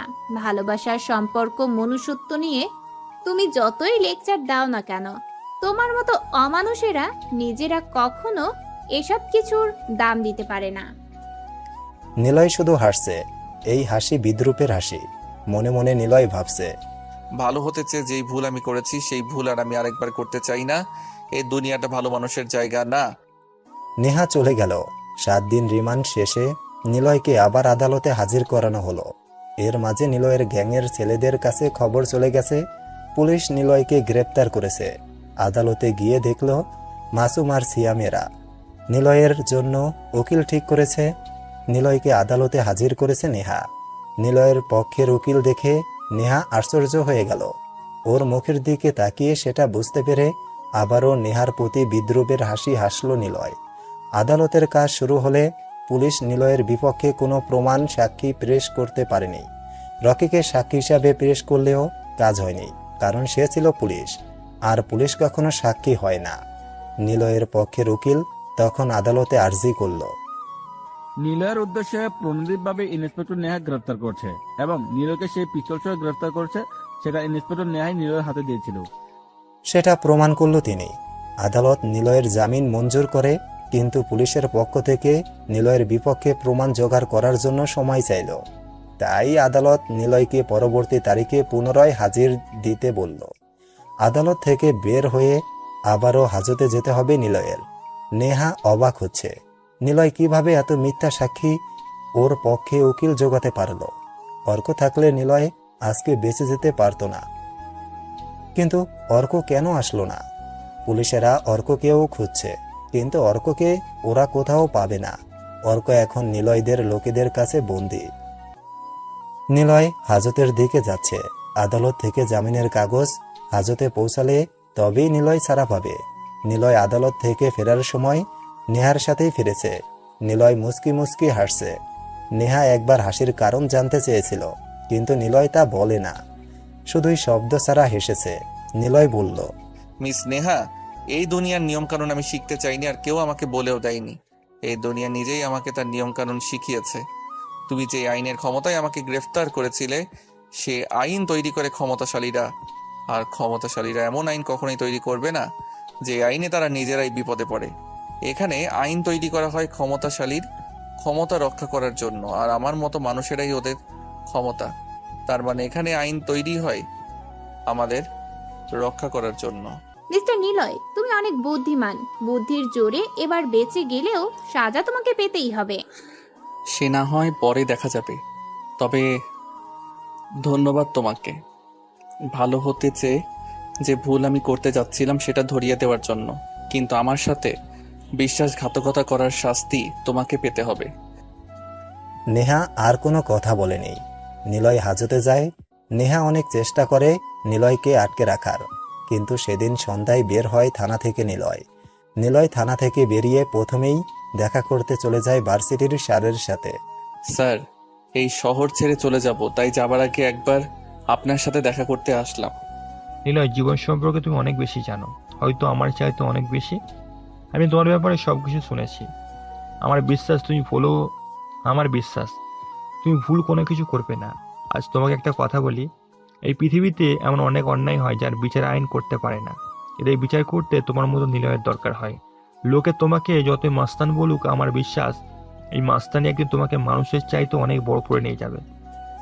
ধন্যবাদ স্যার, তবে এখানে এসেছিলাম একজন ভালো মানুষ হয়ে বেঁচে থাকতে, কিন্তু ওরা আমাকে ভালো মানুষ হয়ে থাকতে দিল না। আবার মাস্তানি শুরু করব, কিন্তু যাওয়ার আগে একটা কথা বলতে চাই স্যার। কি বলতে চাও? পাঠ্য বই যাই পড়ান, কিন্তু জীবন সম্পর্কে এইভাবেই বোঝাতে থাকবেন, তাহলে হয়তো আমার মতো আরেকজন নিলয়ের জন্ম হবে না। নিলয়, আমি হয়তো আমার ছাত্রদের বোঝাতে পারবো, কিন্তু তুমি চাইলে সারা দেশকে বোঝাতে পারবে। আর আমি চাই তুমি সেটা করো। লোকে তোমাকে মাস্তান বললেও আমার জীবনের সেরা ছাত্র হয়ে আজীবন থাকবে তুমি। আর হ্যাঁ, আরেক আর হ্যাঁ আরেকজনকে যেন তোমার মতো নিলয় না হতে হয়, সেই কাজটা তুমি করবে। এটাই তোমার কাছে আমার আশা। নিলয় থানা থেকে বেরিয়েই প্রথম দেখা করতে চলে যায় ভার্সিটির স্যারের সাথে। স্যারকে অনেক বেশি ভালোবাসে নিলয়। নিলয় কথাগুলো বলেই বিদায় নিল স্যারের কাছ থেকে। আজ থেকে আবার মাস্তান নিলয়ের জীবন শুরু। তবে এই নিলয় আগের থেকে ভয়ঙ্কর। এবার এই দেশ দেখবে নিলয়ের মাস্তানি, কারণ আজ নিলয় অন্যরকম। সমাজের কাছে এক ভয়ঙ্কর কিলার ও আতঙ্ক। নিলয় কল্পনা থেকে বাস্তবে ফিরল। চারপাশে সন্ধ্যা ছড়িয়ে রাতের অন্ধকার নেমে এসেছে। সময় পেরিয়ে বিকেল গড়িয়ে সন্ধ্যা, তারপর রাত। প্রকৃতির সাথে মানুষের মনও যেন বদলায়। নিলয় তখনই শুনতে পেল ছাদের কোণাতে দাঁড়িয়ে উপরের কথাগুলো চুপ করে ভাবছিল নিলয়। ঠিক তখনই বাড়িওয়ালার মেয়ে মিমি এসে কথাটি বলল। নিলয় বিরক্তিকর ভাব নিয়ে ওর দিকে তাকালো। ওভাবে তাকাবেন না মিস্টার নিলয়। আচ্ছা, আপনার নাম এত বড় কেন? আমি কিন্তু নিলয় বলে ডাকতে পারবো না, আমি ছোট করে নীল বলে ডাকবো, বুঝেছেন? নিলয় কোনো কথা না বলে রাগী ভাব নিয়ে আবার মিমির দিকে তাকালো। ঢাকা শহর ছেড়ে যেদিন থেকে এখানে এসেছিল সেদিন থেকেই জ্বালিয়ে যাচ্ছে মিমি। কোনো নোটিশ ছাড়াই হুটহাট করে চলে এসে বকবক করতেই থাকে মিমি নামের মেয়েটি, যেটা নিলয়ের মোটেও সহ্য হয় না। মিমি বুঝতে পারে নিলয় বিরক্ত হয়, কিন্তু মিমি এসব পাত্তা দেয় না। মিমি আরো বেশি করে নিলয়কে জ্বালায়। তবে এখন নিলয়ের মেয়েদের দেখলেই ওর কোমরে গোজা পিস্তলে হাত বুলিয়ে নেয় আর ভাবে এখনই গুলি করে মেরে দেবে মেয়েদেরকে। কিন্তু নিলয় রাগটা পুষে রেখেছে নেহার জন্য। সেদিন নতুন জায়গাতে আসার আগে অর্কের কাছে যায় নিলয়। অর্ক মেঝেতে শুয়েছিল, মাথা ফেটে ওর রক্ত বের হতে থাকে। নিলয় এগিয়ে যায় অর্কের কাছে। অর্ক নিলয়কে দেখতে পেয়ে হাঁপাতে হাঁপাতে সামনে এসে নিলয়ের পা জড়িয়ে ধরে কাঁদতে থাকে। নিলয় জোরে জোরে হেসে উঠল। অর্ক খুব ভালো করেই জানে নিলয়ের হাসি মানে ওর জীবনের শেষ দিন। অর্ক ভয়ে ভয়ে বলল, ভাই আমাকে মাফ করে দিন, আমি কখনো আর বিশ্বাসঘাতকতা করব না, আমি ভুল স্বীকার করছি। অর্ক, তোকে কখনো রাস্তার ছেলে ভাবিনি আমি। তোর মনে আছে তুই রাস্তায় পড়েছিলি, এক টুকরো রুটির জন্য তোকে ধরে মারছিল, মনে আছে? তোর বাম হাতে একটা গরম তেলের বিশাল দাগ রয়েছে। দোকানদার তোকে গরম তেল দিয়ে ছ্যাঁকা দিয়েছিল। সেদিন তোকে কে বাঁচিয়েছিল বলতো? এই নিলয়। আমি সেদিন তোকে পেট ভরে খাবার খাইয়েছিলাম। আমার পিছনে আমার হাত ধরে কাঁদতে কাঁদতে বলেছিলি আমি তোর ভাই, কখনো আমার থেকে তুই দূরে যাবি না। কেন এমন করলি তুই? আমি তো তোকে কোনোদিন খারাপ কাজে ব্যবহার করিনি, বরং তোকে মুক্তি দিয়েছিলাম তোর মতো থাকার জন্য। অথচ তুই। আমার ভুল হয়ে গেছে, আমাকে অনেক টাকার অফার করেছিল, আমি বুঝিনি আপনি এত বেশি ভালোবাসেন আমাকে। চুপ, শোন, আমার কাছে বিশ্বাসঘাতকের কোনো ক্ষমা নেই। No gain, no pain, only kill. Niloy আর দেরি করল না। পিস্তলের ট্রিগারে চাপ দিয়ে 4টি গুলি অর্কের মাথায় প্রবেশ করায়। অর্ক কয়েক সেকেন্ডের মধ্যেই নিস্তেজ হয়ে পড়ে। ওর তাজা রক্তে ফ্লোর যেন ভেসে যেতে থাকে। সেদিন রাতেই নিলয় শহর ছেড়ে চলে আসে। নিলয়ের মনে এখন একটাই নেশা, নেহাকে মারার। তারপর মারবে নেহার পুলিশ টিমকে। এই দেশে নিলয়ের গ্যাং বানিয়ে দেবে সব জায়গায়। ও হ্যালো, হাবার মতো চেয়ে আছেন কেন? আচ্ছা, প্রবলেমটা কি আপনার? নীল আকাশের নিচে তুমি আর আমি সাইকেল চালিয়ে ঘুরবো, তুমি চালাবে আর আমি বসে থাকবো। কি? না মানে একটু রোমান্টিক হয়ে গেছিলাম আর কি। এই তোর প্রবলেম কি রে? এই ছেলে, এভাবে কথা বলছেন কেন? জানেন আমার বাসাতে কেউ আমাকে বকা দেয় না। উফ, এ থাক তোর বাড়ির ছাদে, আমি গেলাম, চত্বর সব। কথাটি বলে নিলয় চলে আসার প্রস্তুতি নেয়। মিমি তখন হেসে দিয়ে বলল, এই আমি তোমাকে তুমি করেই বলবো, ওইসব আপনি করে বলা আমার ভালো লাগে না। যা ইচ্ছে। ওই তুমি কি মাস্তান নাকি? মিমের থেকে কথাটি শুনে নিলয় চমকে উঠল, কারণ নিলয় কি করে তার কোনো কিছুই এই এলাকার কেউ জানে না। কিন্তু মিমি কি করে বুঝতে পারলো সবকিছু? না, মিমির কিছু বোঝার কথা না। ঘুরে আবারও ওর মুখের দিকে তাকালো নিলয়। মেয়েটি দুষ্টু হাসি হেসেই চলেছে। এই মেয়ে কি বললে? আরে বললাম মাস্তান নাকি তুমি? খালি বকা দাও, কথা বলো, কিন্তু মায়াহীন ভাবে, কেমন বিদঘুটে ভাব একটা। চুপচাপ থাকো। কি সব ভাবো? আমি রোজ দেখি। হুম। না মানে বলছি না তুমি মাস্তান। তুমি মাস্তান হতে যাবে কেন? আসলে মুভিতে দেখেছি যারা এমন চুপচাপ থাকে আর খুন করার প্ল্যানিং করে তারা। নিলয় মিমির দিকে তীক্ষ্ণ দৃষ্টিতে তাকালো। এমনিতেই ওর অনেক রাগ হচ্ছে, কারণ প্রথমে সৎ মায়ের কারণে সে মেয়েদের সহ্য করতে পারত না, তারপর নেহার কারণে এখন মোটেও মেয়েদের সে সহ্য করতে পারে না। নিলয়ের ইচ্ছে করছে গুলি করে সবগুলোকে মেরে ফেলতে, কিন্তু নিলয় সবার আগে নেহাকে মারবে, তারপর অন্য কিছু। কিন্তু নিলয় এখানে কাউকেই বুঝতে দেবে না সে সত্যিই মাস্তান। তাহলে এখানেও খারাপ কিছু হতে পারে। নিলয়ের রাগটা একটু বেশি। নিলয়ের মিশন শেষ না হওয়া অবধি যদি মিমি সহ সবাইকে মেরে ফেলতে হয়, তবে নিলয় সেটা করতেও প্রস্তুত। নিলয় আর কিছু না বলে মিমির সামনে থেকে চলে আসলো। তারপর সন্ধ্যা নেমে গেছে বহু আগে, কিন্তু নিলয়ের মনে বয়ে চলেছে কালো রাতের এক দুঃস্বপ্ন।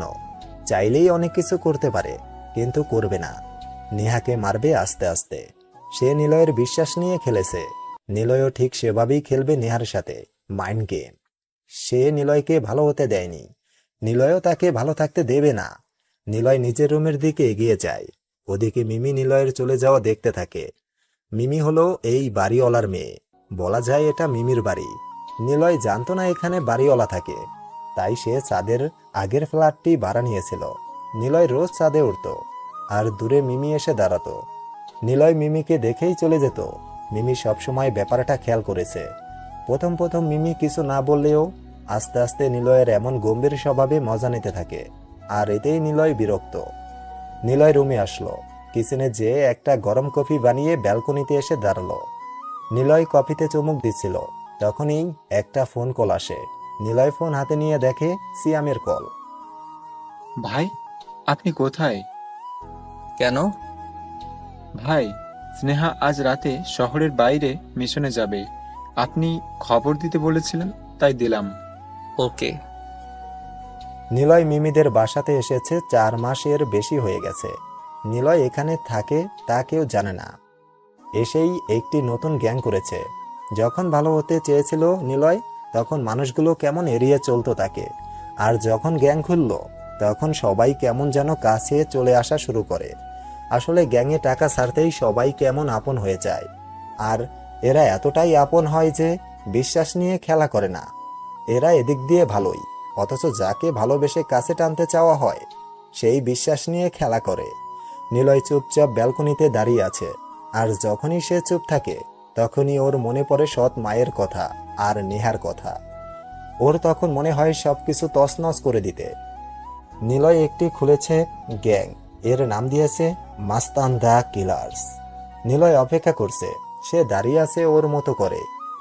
নেহার অপেক্ষাতে সে চেয়ে আছে সামনের দিকে, হাতে সিগারেট। আজ কতদিন পর নেহাকে দেখবে সে। নেহাও যে তাকে দেখবে সেটা কল্পনা করবে না। নেহাও যে তাকে দেখবে সেটা কল্পনাও করবে না নিশ্চয়ই।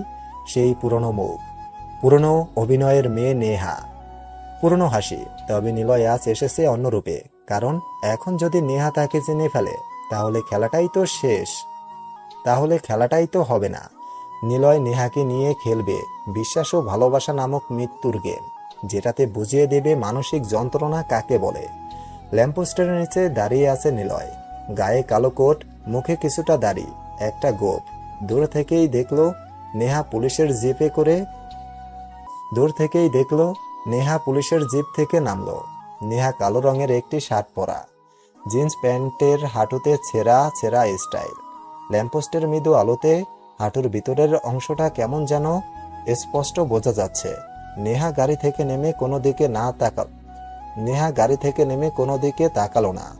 পুলিশ ফোর্সদেরকে পজিশন মতো দাঁড়াতে বলল। নেহা সহ কয়েকজন পুলিশ একটা গলির মধ্যে ঢুকলো। গলিটা বেশ অন্ধকার। নিলয় দূরে ল্যাম্পপোস্টের নিচে বসে আছে। নেহাদেরকে গলির মধ্যে ঢুকতে দেখে সে এক পৈশাচিক হাসি দিল, কারণ নেহা যাকে ধরার মিশনে এসেছিল নিলয় তাকে আগেই মেরে দিয়ে ফেলে রেখে এসেছে ওই গলির মধ্যে। নিলয় জানতো এখানে নেহা কাকে ধরতে আসছে, কারণ নেহার পেছনে নিলয়দের লোকের সব সময় নজর ছিল। নেহা এগিয়ে যায় গলির মধ্যে। একটু উঁচু জায়গাতে রক্তাক্ত একটি শরীর দেখতে পেল। তাড়াতাড়ি এগিয়ে যায় ওরা সেখানে। যে দেখে একটি লাশ, যাকে তারা ধরতে এসেছে তার লাশ সেখানে বীভৎসভাবে খুন হয়ে পড়ে আছে। নেহা লাশের দিকে তাকিয়ে চলে আসবে, তখনই দেখলো লাশের পাশে কিছু একটা লেখা।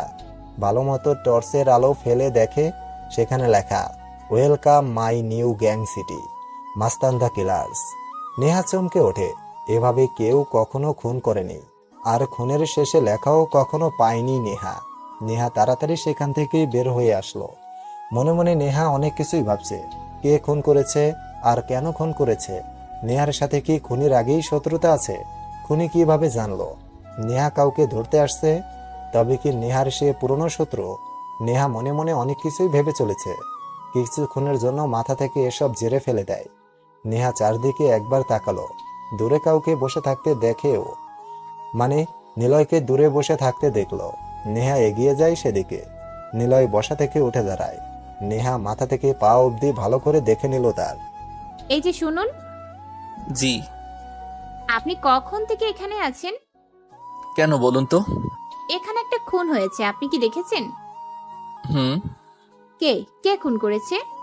তা ঠিক জানি না, তবে যাওয়ার সময় ওদের গ্যাংয়ের একজন নিলয় বলে ডাকছিল, ব্যাস এইটুকুই শুনেছি। নিলয়? জি। নাম কি আপনার? সাইকো। মানে? নিলয় এতক্ষণ কণ্ঠ পাল্টে কথা বলছে। ওর কাছে ভয়েস চেঞ্জার একটি উন্নত মানের ডিভাইস আছে, যা মাথার পেছনে টিপ আকারে আছে। নিলয় যা বলবে এখন তার রিয়েল ভয়েস থেকে চেঞ্জ হয়ে বের হবে। মুখে দাড়ি, গোঁফ, মাথায় লম্বা চুল থাকায় নেহা নিলয়কে চিনতে পারছে না। তবে নিলয় আর কিছু না বলে নেহার দিকে তাকালো। নেহা অবাক হয়ে নিলয়ের দিকে তাকিয়ে আছে। কিছু না বলে সেখান থেকে চলে আসলো নিলয়। মনে মনে নিলয় হাসতে থাকে। নিলয়ের চলে যাওয়ার দিকে নেহা তাকিয়ে আছে। নেহা মনে মনে ভাবছে, কে ছেলেটা? এমন রহস্যময় কথা কেন বলল? আর নিলয় কোথায়? সে এখানে কিভাবে এলো? 1 বছর আগেই তো তাকে প্ল্যানিং করে ধরেছিলাম। এরপর প্রমাণের অভাবে তাকে ছেড়ে দিতে হয়েছে। এরপর তো তাকে দেখা যায়নি, কিন্তু এবার আর তাকে বাঁচিয়ে রাখবো না। নিলয় সেই সুযোগ পাবে না, তার আগেই তাকে পাঠিয়ে দেব ওপারে। নিলয় প্যান্টের 2 পকেটে হাত গুজে শুনশান রাস্তা দিয়ে হাঁটছে। সে সামনের দিকে তাকিয়ে হেঁটে যাচ্ছে। তখনই দেখলো পাশ দিয়ে নেহার জিপ গাড়িটা চলে যাচ্ছে। নেহা গাড়ির জানালা দিয়ে মুখ বের করে একবার ছদ্মবেশী নিলয়কে দেখলো। নেহার জিপ দূরে যেতেই করে চিৎকার করে হেসে উঠল নিলয়। এই হাসিটা ছিল পৈশাচিক হাসি। এই যে নীল সাহেব। সকালে উদীয়মান সূর্য এখনো পূর্ব আকাশে ওঠেনি। চারদিকে হালকা কুয়াশাতে ঢেকে আছে। এ যেন জানান দিচ্ছে শীত আসতে আর দেরি নেই। সকালে হুট করেই ঘুম ভেঙে যাওয়াতে ছাদে উঠে পায়চারি করছে নিলয়। রাতে ঠিকমতো ঘুমাতে পারেনি ও, কারণ নেহার প্রতি ওর চাপা রাগ ঘুমাতে দেয়নি। যখন সে ঘুমিয়ে পড়ে তখন নেহাকে নিয়েই রাগের স্বপ্নে ভোরের দিকে ঘুম ভেঙে যায়। তাই সে ছাদে এসে পায়চারি করছে। তখনই সেখানে মিমি এসে উপরের কথাটি বলল। কি হলো মিস্টার? কিছু না। এত সকাল সকাল ছাদে কি? এমনি। আচ্ছা, একটা প্রশ্ন করি। হুম। তোমার জিএফ আছে? নিলয় প্রশ্নটি শুনে মিমির দিকে তাকালো। মিমি হাসি হাসি মুখে নিলয়ের দিকে তাকিয়ে আছে। সকালের রেশ এখনো প্রকৃতির মাঝে বিশালতা ছড়িয়ে আছে। মিমির ফর্সা সুন্দর গাল প্রকৃতির সাথে যেন বেশ মানিয়ে আরো বেশি সৌন্দর্যতা প্রকাশ করছে। কিন্তু নিলয় এসবে পাত্তা দিল না। সে তার মুখটা যথাসম্ভব গম্ভীর করে চেয়ে রইল মিমির দিকে। মিমি একটু নার্ভাস হয়ে বলল, না মানে মনে হলো আর কি তোমার জিএফ আছে। আচ্ছা, তুমি কি করো? নিলয় কোনো জবাব দিল না মিমির প্রশ্নের। সে মিমির পাশ থেকে চলে এসে ছাদের কোণারে এসে দাঁড়ালো। মিমিও দেরি করে না। সাথে সাথে নিলয়ের পাশে এসে দাঁড়ালো। নিলয় বিরক্ত হয়ে তাকায়, কিন্তু মিমি পাত্তা না দিয়ে প্রশ্ন করলো, কি হলো বলো? কাজ করি। কি কাজ? মানুষ খুন করার কাজ। হাসছো কেন? তুমি মানুষ খুন করো এটা বিশ্বাস করতে হবে? ওরে, তোমাকে দেখে মনে হয় না তুমি কারো সাথে জোর গলাতে কথা বলতে পারো, আর তুমি নাকি মানুষ খুন করো। শোনো ছেলে, আমি মেয়ে, তবে বোকা না, আর গাধিও না, বুঝলে? কেন আমি পারি না খুন করতে? না, পারো না। তোমার মতো বোকাশোকা টাইপ দেখতে ছেলে খালি কথা বলে, কিন্তু এমন কাজ কখনোই পারবে না করতে। আর তুমি তো পারবেই না কোনোদিন। বলি, খুন করতে পিস্তল লাগে, সেটার জন্য ট্রিগারে চাপ দিতে হয়। হাস্যকর। মিমির থেকে কথাটি শুনে নিলয় মুচকি এসে উঠল। প্রথমবার নিলয় তার নিজের হাসিতে কেমন যেন মজা পাচ্ছে। মিমি অবাক হয়ে তাকিয়ে আছে নিলয়ের এমন হাসিময় মুখ দেখে। হাসিময় মুখের দিকে। কেন হাসছে ও? কি এমন বলল মিমি? মিমি মাথা চুলকে কথাগুলো ভাবছে। তবে নিলয় মনে মনে বলল, আমি যে কতটা ভয়ঙ্কর সেটা তো জানো না। জানলে তোমার হাসিও বন্ধ হয়ে যাবে। আমাকে পিস্তল চালানো শেখাচ্ছ তুমি? নিলয় আর কিছু না বলে সেখান থেকে রুমে চলে আসলো। মিমি পেছন থেকে কয়েকবার ডাকলো নিলয়কে, কিন্তু নিলয় আর ঘুরেই তাকালো না। সে না থেকে সোজা নিজের রুমে বিছানায় এসে বসলো। ওর মাথায় শুধু একটাই চিন্তা, নেহাকে মারতেই হবে। নিলয় চাইলে সামনে যে তাকে গুলি করে মেরে দিতে পারে। তাকে মারার জন্য পিস্তলের একটা গুলিই যথেষ্ট, কিন্তু নিলয় যে তাকে একটা গুলিতে মারবে না, মারবে পিস্তলের সব কয়টা গুলি দিয়ে, আর অনেক বেশি যন্ত্রণা দিয়ে। তিলে তিলে নেহাকে মারবে। সেদিন রাতের বেলা নিলয় বড় রাস্তার পাঁচিলের উপর বসে আছে। নিলয় জানে এ সময় এই রাস্তা দিয়ে নেহা একাই বাসায় যাবে। নেহা একটি কাজের জন্য শহরের বাইরে গিয়েছিল। ফিরতে ওর রাত হয়ে গেছে, আর নিলয় সেজন্য নেহার ফেরার রাস্তার আগেই এসে বসেছে। রাস্তাটি মিমিদের বাড়ি থেকে অনেকখানি দূর। চারদিকে নীরবতা, মাঝে মাঝে গাড়ি চলার শব্দ শোনা যাচ্ছে। নিলয় ডান পাশের সামনের রাস্তায় তাকালো। দূর থেকে নিলয় দেখে নেহার গাড়ি আসছে। নিলয় রাগী দৃষ্টিতে তাকায়, তবে নিজেকে কন্ট্রোল করে, কারণ এখনই তো নেহার সাথে মাইন্ড গেম খেলার সময়। নেহা পাশ কাটিয়ে চলে যাচ্ছে। নিলয়কে যখনই ক্রস করবে তখনই নেহা ক্রসে ব্রেক করলো, কারণ পাঁচিলের ওপর ওর 1 বছর আগের পরিচিত মুখটা দেখতে পেল। নিলয় বসে আছে। নেহা তাড়াতাড়ি গাড়ি থেকে নামলো। নিলয় এগিয়ে যায় নেহার সামনে। নিলয় নেহার গাড়ির ডিকির উপর বসলো। নেহা, তুমি? ভয় পাচ্ছ? না, ভয় পাবো কেন? গুড। চলো একটু হাঁটতে হাঁটতে কথা বলি। মেরে ফেলবে আমাকে? চলো হাঁটি। ওকে, বলো। কেমন আছো? কোথায় থাকছো? কেন, পুলিশ নিয়ে যাবে নাকি? নিলয়, তোমাকে একটা কথা বলি। অবশ্যই। আমি তোমাকে সত্যিই ভালোবাসি। এক সময় মনে হয়েছে তোমার প্রতি অন্যায় করেছি, আর এই অন্যায় বোধ থেকে তোমাকে অনেক বেশি ভালোবেসে ফেলেছি। নিলয় এবার নিজেই চমকে উঠল। নেহার মুখের দিকে তাকালো ও। নেহা নিলয়ের দিকে অপলক চেয়ে আছে, তবে নেহার মুখে লেগে আছে এক ছলনার ফাঁদ। এটা যে নেহার মাইন্ড গেম তা নিলয় নেহার চাহনি দেখেই বুঝতে পেরেছে। কিন্তু নিলয় আর সে ভুল করবে না। যে ফাঁদে আগে পা দিয়েছে ও একবার, কিন্তু এবার না। নিলয় বলল, তাই নাকি? সত্যি নিলয়, আমি তোমাকে ভালোবাসি। ঠাস, ছি, তোমার লজ্জা করে না এমন মিথ্যা কথা বলতে? তুমি কি ভুলে গেছো আগের কথাগুলো? না, ভুলিনি। আমি যা করেছি সেটা দায়িত্ব ছিল। আমি তোমাকে সত্যিই ভালোবাসি। দায়িত্ব? ভালোবাসা? ফাঁসি থেকে বেঁচে আসছি। যদি ফাঁসি হতো তাহলে ভালোবাসা কই থাকতো? আমি বের হয়েছি তোমার ভালোবাসায় না, বের হয়েছি আমার ক্ষমতায়। এখন ভালোবাসা দেখাচ্ছ? হাস্যকর। তুমি ভুল বুঝছো। হি। তো তোমার আংটি পরানো হাজবেন্ডের কি খবর? এবার নেহা চমকে উঠল। আরো অবাক হয়ে তাকালো নিলয়ের দিকে সে, কারণ কদিন আগে ওর বিয়ের আংটি পরিয়ে গেছে ছেলেপক্ষ। নিলয় ছেলেটাকে কবে বিয়ে, কবে আসছিল আংটি পরাতে, সব খবর জানে। নেহার অবাক হওয়া মুখটির দিকে তাকিয়ে নিলয় মুচকি হাসলো। তুমি জানো কিভাবে? হা হা হা। বেঁচে গেলে তোমার জন্য পিস্তলটা রেখে আসলাম, না হলে ভালোবাসি আবার বলার সাথে সাথেই তোমাকে এখানেই খুন করতাম। আর শোনো, আজ থেকে এই ঢাকা শহরে মাস্তানির গ্যাং হবে। দেখি তোমার কোন পুলিশ আমাকে থামাতে পারে। ভাবছো এখন আমাকে গুলি করে মেরে ফেলবে, সেটা পারবে না, কারণ তোমার ফিউচার হাজবেন্ডের উপর আমার লোকেরা নজর রাখছে। আমি না ফিরলে সেও কখনো ফিরবে না। নিলয় শোনো, দাঁড়াও। ঠাস! নিলয় আর দাঁড়ালো না, নেহার কথাও আর শুনলো না। সে নিজের মতো করে কথাগুলো বলে চলে যাওয়ার আগে নেহার গালে একটা জোরে থাপ্পড় দিয়ে আসলো। নেহা হাবলার মতো করে কেবল চেয়েই রইল নিলয়ের দিকে। নিলয় হেঁটে নেহার থেকে দূরে চলে আসলো। নেহাকে মারবে না সে, তবে মারার মতো করে রাখবে। মৃত্যু যন্ত্রণা সে উপভোগ করবে। নিলয় হেঁটে যাচ্ছে সামনের দিকে। মনে মনে সে বলল, সময় ফুরিয়ে যায়, থেমে যায় স্মৃতির চলন, প্রকৃতি পাল্টায়, থেকে যায় অতীতের বচন। কেউ পায়, কেউ হারায় সময়ের বিবর্তনে, পিছুটান ছাড়ায়। কেউ আসে, কেউ যায়, পরিবর্তনে সবকিছু পাল্টায়। নিলয় হাঁটতে থাকে। আজ ওর হাঁটার নেশা চেপেছে। একদিকে মিমির বচনভঙ্গি, আর একদিকে ছলনাময় নেহার আচরণ।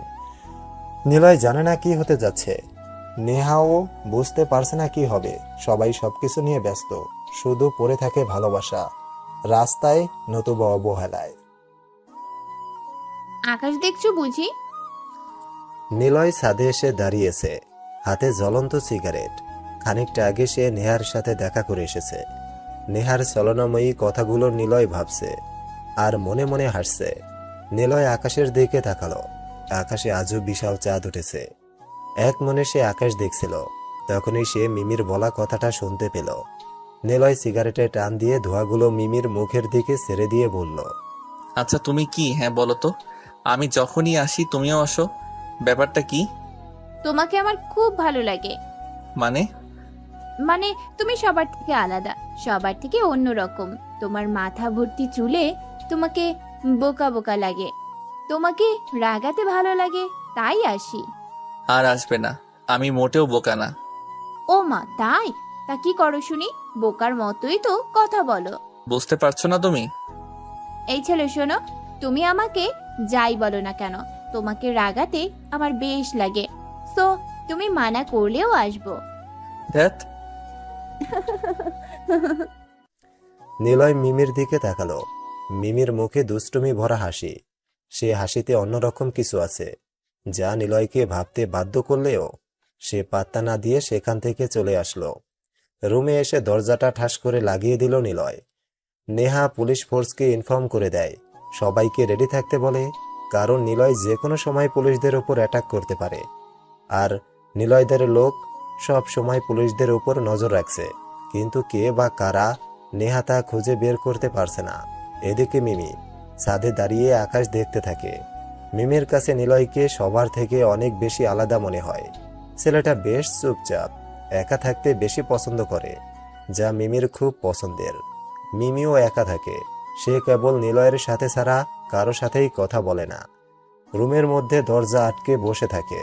ছাদে এসে শুধুমাত্র নিলয়কে একটু জ্বালায়, আর অপরদিকে নিলয় রুমে এসে বসলো। আজ বাবার কথা মনে পড়ছে খুব, আর মনে পড়ছে বিষাক্ত নারীরূপীদের মুখগুলো, যারা বাইরে থেকে কত পবিত্র কিন্তু ভিতরে বিষে ভরপুর। সৎ মাকে যখন বেলের দিয়ে গলার মাঝে টান দিয়েছিল নিলয়, সেদিন একটুও হাত কাঁপেনি ওর। ছুরি দিয়ে আঘাত করেছিল কয়েকবার, তবুও ভয় করেনি ওর। সেদিন নিলয়ের কোনো কষ্টও হয়নি। তবে নেহাকে বিশ্বাস করার পর নেহা নিলয়ের সাথে বিশ্বাস অনুভূতি নিয়ে খেলা করেছিল। সেদিন নিলয়ের কষ্ট হয়েছিল, সেদিন কেঁপে উঠেছিল নিলয়ের শরীর। তবে নেহা বেঁচে আছে, তাকে মারবে না নিলয়। নিলয় মারবে তার অহংকারকে। পরের দিন নিলয়ের কাছে ফোন এসেছে সকাল থেকে অনেকবার। নেহা যে পুলিশ ফোর্স রেডি করেছে তা নিলয় আগে থেকেই খবর পেয়েছিল। নিলয় যেদিন শহর ছেড়ে চলে আসে তার 2 দিন পরে নেহা অর্কের লাশ খুঁজে পায়। অর্কের লাশের পাশে রক্ত দিয়ে নিলয় লিখে এসেছিল, দেখা হবে। নিলয় এত ভয়ঙ্কর হয়ে দেখা দেবে নেহার ধারণার বাইরে ছিল। নিলয় বিকালে ছাদে বসে আছে, পা ঝুলিয়ে সে 10তলা বিল্ডিং এর কিনারে বসে সিগারেট খাচ্ছে। তখনই মিমি এসে পাশে বসে দাঁড়ালো। নিলয় ঘুরে একবার তাকায়। মিমি বলা শুরু করে, এই যে নীল দেখো, আগামী 3 দিন পর সেরা পুলিশের লোক নেহা আহমেদের বিয়ে। মিমির থেকে কথাটি শুনেই উঠে ছাদের মধ্যে লাফ দিল নিলয়। তাড়াতাড়ি মিমির হাত থেকে পত্রিকাটা টেনে নিয়ে পড়তে লাগলো ও। হেডলাইনে বড় বড় করে লেখা আছে কথাটি। কিঞ্চিত হেসে উঠল নিলয়, তবে সেই হাসিটা মিমির কাছে ধরা পড়েছে। মিমি প্রশ্ন করল, কি ব্যাপার, তুমি হাসছো কেন? আর এভাবে পত্রিকা কেন নিলে? তুমি নেহাকে চেনো নাকি? একটা কাজে ওনার সাথে পরিচয় হয়েছিল, কিন্তু তেমন উপকার হয়নি, তাই চিনি। এখন বলো, হাসলা কেন? বুঝবে না। আমাকে বুঝিয়ে বলো। কাল বলবো। নিলয় আর কিছু না বলেই চলে আসলো মিমির থেকে। মিমি নিলয়ের এমন উত্তেজিত ভাবসাব দেখে অবাক হয়। নিলয় ওদের বাড়ি থেকে বের হয়ে ওর গ্যাংয়ের সবাইকে কল দিল। মাসুম ফোন রিসিভ করে মাসুমকে বলল, এখনই সবাই যেখানে আছিস সেখান থেকে বের হ, কোনো এক জায়গায় দেখা কর। নেহা বিয়ে করতে যাচ্ছে, আমি ওর বিয়েটা হতে দেব না। বাইক স্টার্ট দেয় নিলয়। কোনো এক গোপন জায়গাতে দেখা করে সব প্ল্যান করে নিল ওরা। প্ল্যান সব ঠিক আছে, খেলায় মজা তো হবে নেহার বিয়ের দিনেই। তবে নিলয় সিদ্ধান্ত নিয়েছে মিমিদের বাড়ি থেকে চলে আসতে হবে এইবার, কারণ নিলয়ের কাছে সময় যে আর নেই। কিন্তু মিমির কথা মনে পড়তেই নিলয়ের মনটা কেমন করে উঠল, কেন জানে না তা। মিমির মুখটা বারবার মনে পড়তে লাগলো। 2 দিন পর কাল নেহার বিয়ে। নিলয় মিমিদের ছাদে দাঁড়িয়ে ভাবছে পুরনো কিছু কথা। ঠিক সেই সময় মিমি এসে নিলয়ের পাশে দাঁড়ালো। নিলয় ঘুরে একবার মিমির দিকে তাকালো, কিন্তু মিমি আজ প্রকৃতি দেখতে ব্যস্ত। নিলয়ের দিকে একবারও তাকালো না। তবে নিলয় বলল, কেমন আছো? গতদিন কি বলতে চেয়েছিলে? মনে আছে। তো বলো। চুপ করে দাঁড়িয়ে থাকলো নিলয়। মিমি নিলয়ের দিকে তাকালো না। তবে নিলয় একবার মিমির দিকে তাকালো। মিমি তখন অন্যদিকে তাকিয়ে আছে। চারদিক নীরবতা। নীরবতা ভেঙে নিলয় বলল, আমি যখন ইন্টারে পড়ি তখন আমি আমার সৎ মাকে খুন করি, কারণ ওই মহিলা আমার বাবাকে খুন করে। সে ছিল অহংকারী আর লোভী, শুধুমাত্র পরকীয়ার জন্য আমার ভালো বাবাকে সে খুন করে। এটা দেখে আমিও তাকে খুন করি। এরপর শুরু হয় আমার মাস্তানি জীবন। বিশ্বাস করো, আমি নিরাপরাধ কাউকে খুন করতাম না, করতাম সমাজের কিছু খারাপ মানুষদের। এইভাবে চলে 2 বছর। কিন্তু নিজেকে পরিবর্তন করার সিদ্ধান্ত নেই। ভেবেছিলাম ভালো মানুষ হব, সমাজে আর 10টা ভালো মানুষের মতো থাকবো। কিন্তু কিন্তু কি? কিন্তু আরো একটি মেয়ের জন্য হতে পারিনি। নিজের শহর ছেড়ে চলে আসি ঢাকাতে। এখানে এসে নতুন করে সবকিছু শুরু করি। তখনই নেহা নামের কেউ একজন আমার জীবনে আসে, যাকে তুমি খুব ভালো করে চেনো। সে আমাকে ভালোবাসি বলতো। আমি তাকে বিশ্বাস করে সবকিছু বলেছিলাম, কিন্তু সে ছিল পুলিশ। তখনই আমাকে ধরে দেয়। তবে জেল থেকে আমি বেরিয়ে আসি। বের হয়ে আমার একজন বিশ্বস্ত লোককে খুন করি, কারণ সে আমার সাথে বেইমানি করেছিল। তারপর তোমাদের এখানে আসি। শুরু হয় আবার মাস্তানি জীবন। আমি বোকা না, এই সমাজের কাছে আমি মাস্তান, একটা খারাপ ছেলে। তোমাকে সব বলছি, তবে ভেবো না, বিশ্বাস করে বলছি। চাইলে সবার কাছে আমার ব্যাপারে বলে দিও, কারণ আজই শেষ দিন এখানে থাকার। আমি একটু পরেই চলে যাব। তোমাকে কষ্ট দিয়ে থাকলে মাফ করে দিও। তোমাকে এড়িয়ে চলার কারণটা হলো আমি মাস্তান। এখন নিশ্চয়ই বুঝতে পারছো কেন তোমাকে এড়িয়ে চলতাম। নিলয় কথাগুলো বলে চুপ করে দাঁড়িয়ে রইল। নিলয় মিমির দিকে তাকালো। সে কাঁদছে। নিলয়ের দিকে কান্না ভরা চোখে তাকিয়ে আছে। নিলয় কান্নার কারণ জানতে চাওয়ার আগেই মিমি বলল, যেও না তুমি নীল। কেন? একটা গল্প শুনবে? হ্যাঁ বলো। তুমি না বলতে তুমি যখনই চাঁদে আসো তখনই আমি কেন আসি, আর এসেই তোমাকে কেন জ্বালাই? আসলে তুমি সবার থেকে আলাদা। একটা গল্প শোনো। সবার মতো আমারও সুখের জীবন ছিল। বাবা মা নিয়ে ভালোই ছিলাম আমি। রোজ কলেজে যেতাম আর আসতাম, কিন্তু কয়েকটা ছেলে আমাকে রোজ জ্বালাতো। একদিন কলেজের অনুষ্ঠান হওয়াতে বাসায় আসতে সন্ধ্যা হয়ে যায়। বড় রাস্তাতে আসতেই ওই ছেলেটা বলে, মানে আতিক ওর নাম। কি ব্যাপার মিমি, তুমি এ সময়? তো ভালোবাসি মিমি, তুমি বাসো না? পথ ছাড়ুন। সেদিন সে পথ ছাড়েনি আমাকে। সে ওই দিন জোর করে তুলে নিয়ে যায়, একটা অন্ধকার গলিতে নিয়ে যায়। আমাকে সে জোর করে কি? ধর্ষণ করে। তারপর থেকে আমি ধর্ষিতা। এই সমাজের চোখে আমি একজন ধর্ষিতা। কেউ আমার পাশে থাকেনি, এমনকি আমার বাবা মাও না। তখনই চিনে নিয়েছিলাম এই সমাজকে। এই সমাজের ভদ্ররূপী মানুষগুলো ধর্ষিতাকে ঘৃণা করে, ধর্ষককে না। আমার কি দোষ ছিল বলো? আমি তো তার বাজে প্রস্তাবে রাজি হইনি, আর তাতেই মিমির কথা শুনে চমকে উঠল নিলয়। বলে কি সে? এত সুন্দর একটা মেয়ের সাথে এত কিছু হয়েছে। কখন যে কেঁদে উঠল নিলয় সে টেরই পায়নি। সবাই জানে ছেলেদের কাঁদতে নেই, কিন্তু আজ না কেঁদে পারল না নিলয়। চোখের পানি মুছে বলল, ছেলেটার পুরো পরিচয় বলো। কোন ছেলেটার? যে ছেলেটা তোমার সাথে খারাপ কাজ করেছে তার। কেন? তার আর দরকার হবে না। শুনেছি সে কদিন আগে খুন হয়েছে। একটা গলির মধ্যে ফেলে রেখেছিল কেউ তাকে। নিলয় কথাটি শুনে আবারও চমকে উঠল। তার মানে নেহা কয়দিন আগে যাকে ধরতে গিয়েছিল তাকে আগেই নিলয় খুন করে দিয়েছিল। নিলয় মিমির মুখের দিকে তাকিয়ে জোরে হেসে উঠল। নিলয় হাসতে হাসতে বলল, পাপীদের শাস্তি এভাবেই হয়। মানে ওই ছেলেকে আমি খুন করেছিলাম। এখানে এসে প্রথমবার কাউকে মারি, আর সেটা ওই আতিক ছিল। কি? হি হি হি। নিলয় আর কিছু না বলেই এবার মিমির থেকে চলে আসলো নিজের রুমে। বালিশের নিচে থাকা পিস্তলটি কোমরে গুজে নিল। ফুলগুলির লোড করাই আছে। ওদিকে মিমি ভাবছে, নিলয় কি সত্যি চলে যাবে? কেন যাবে? মানুষের জীবন এমন কেন হয়? নিলয় তাকে অবহেলা করে চলে যাচ্ছে না। নিলয়ের অনিশ্চিত জীবন, সে জীবনেও কাউকে জড়াতে চায় না। পরের দিন, আজ নেহার বিয়ে। চারদিকে সন্ধ্যা ঘনিয়ে এসেছে। মিমিদের বাড়ি ছেড়ে এখন চলে এসেছে নিলয়। বাড়ির সামনে এসে দাঁড়ালো ও। একটি কালো রঙের গাড়ি এসে থেমেছে নিলয়ের সামনে। নিলয় গাড়িতে ওঠার আগে একবার মিমির রুমের দিকে তাকালো। ব্যালকনিতে দাঁড়িয়ে আছে মিমি। নিলয় মনে মনে মিমিকে দেখে ভাবলো, হয়তো তার পাশে দাঁড়ানোর মতো কেউ নেই। কিন্তু নিলয় যে নিরুপায়। মিমি এক দৃষ্টিতে তাকিয়ে আছে নিলয়ের দিকে। ওর চোখের কোণাতে জল এসে জমা হয়েছে। নিলয় আর দেরি করে না, নেহার উদ্দেশ্যে চলে আসলো সেখান থেকে। নেহাদের বাড়িতে আসলো সোজা। বাড়ির সামনে অনেকগুলো পুলিশ দাঁড়িয়ে আছে। নিলয় মনে মনে হাসলো। ঢাকাতে যত গ্যাং ছিল সবাইকে নিলয় বলেছে এই পুলিশ যেন একটাও দাঁড়িয়ে না থাকতে পারে। মানে নিলয় অর্ডার করা মাত্রই স্নাইপার দিয়ে সবাইকে মেরে ফেলা হবে। নিলয় গাড়ি থেকে নামতেই পুলিশগুলো নিলয়ের দিকে এগিয়ে আসতে থাকে। নিলয় ইশারায় অর্ডার দেয়। সাথে সাথেই সাইলেন্সার লাগানো স্নাইপারের গুলিতে সবাই মাটিতে পড়ে যেতে থাকে। কারো মাথায় কারো বুকে এসে গুলি লাগা শুরু করেছে। নিলয়ের গ্যাংয়ের ছেলেরা কথা মতো কাজ করেছে। বাড়ির মধ্যে বিয়ের কাজ চলছে।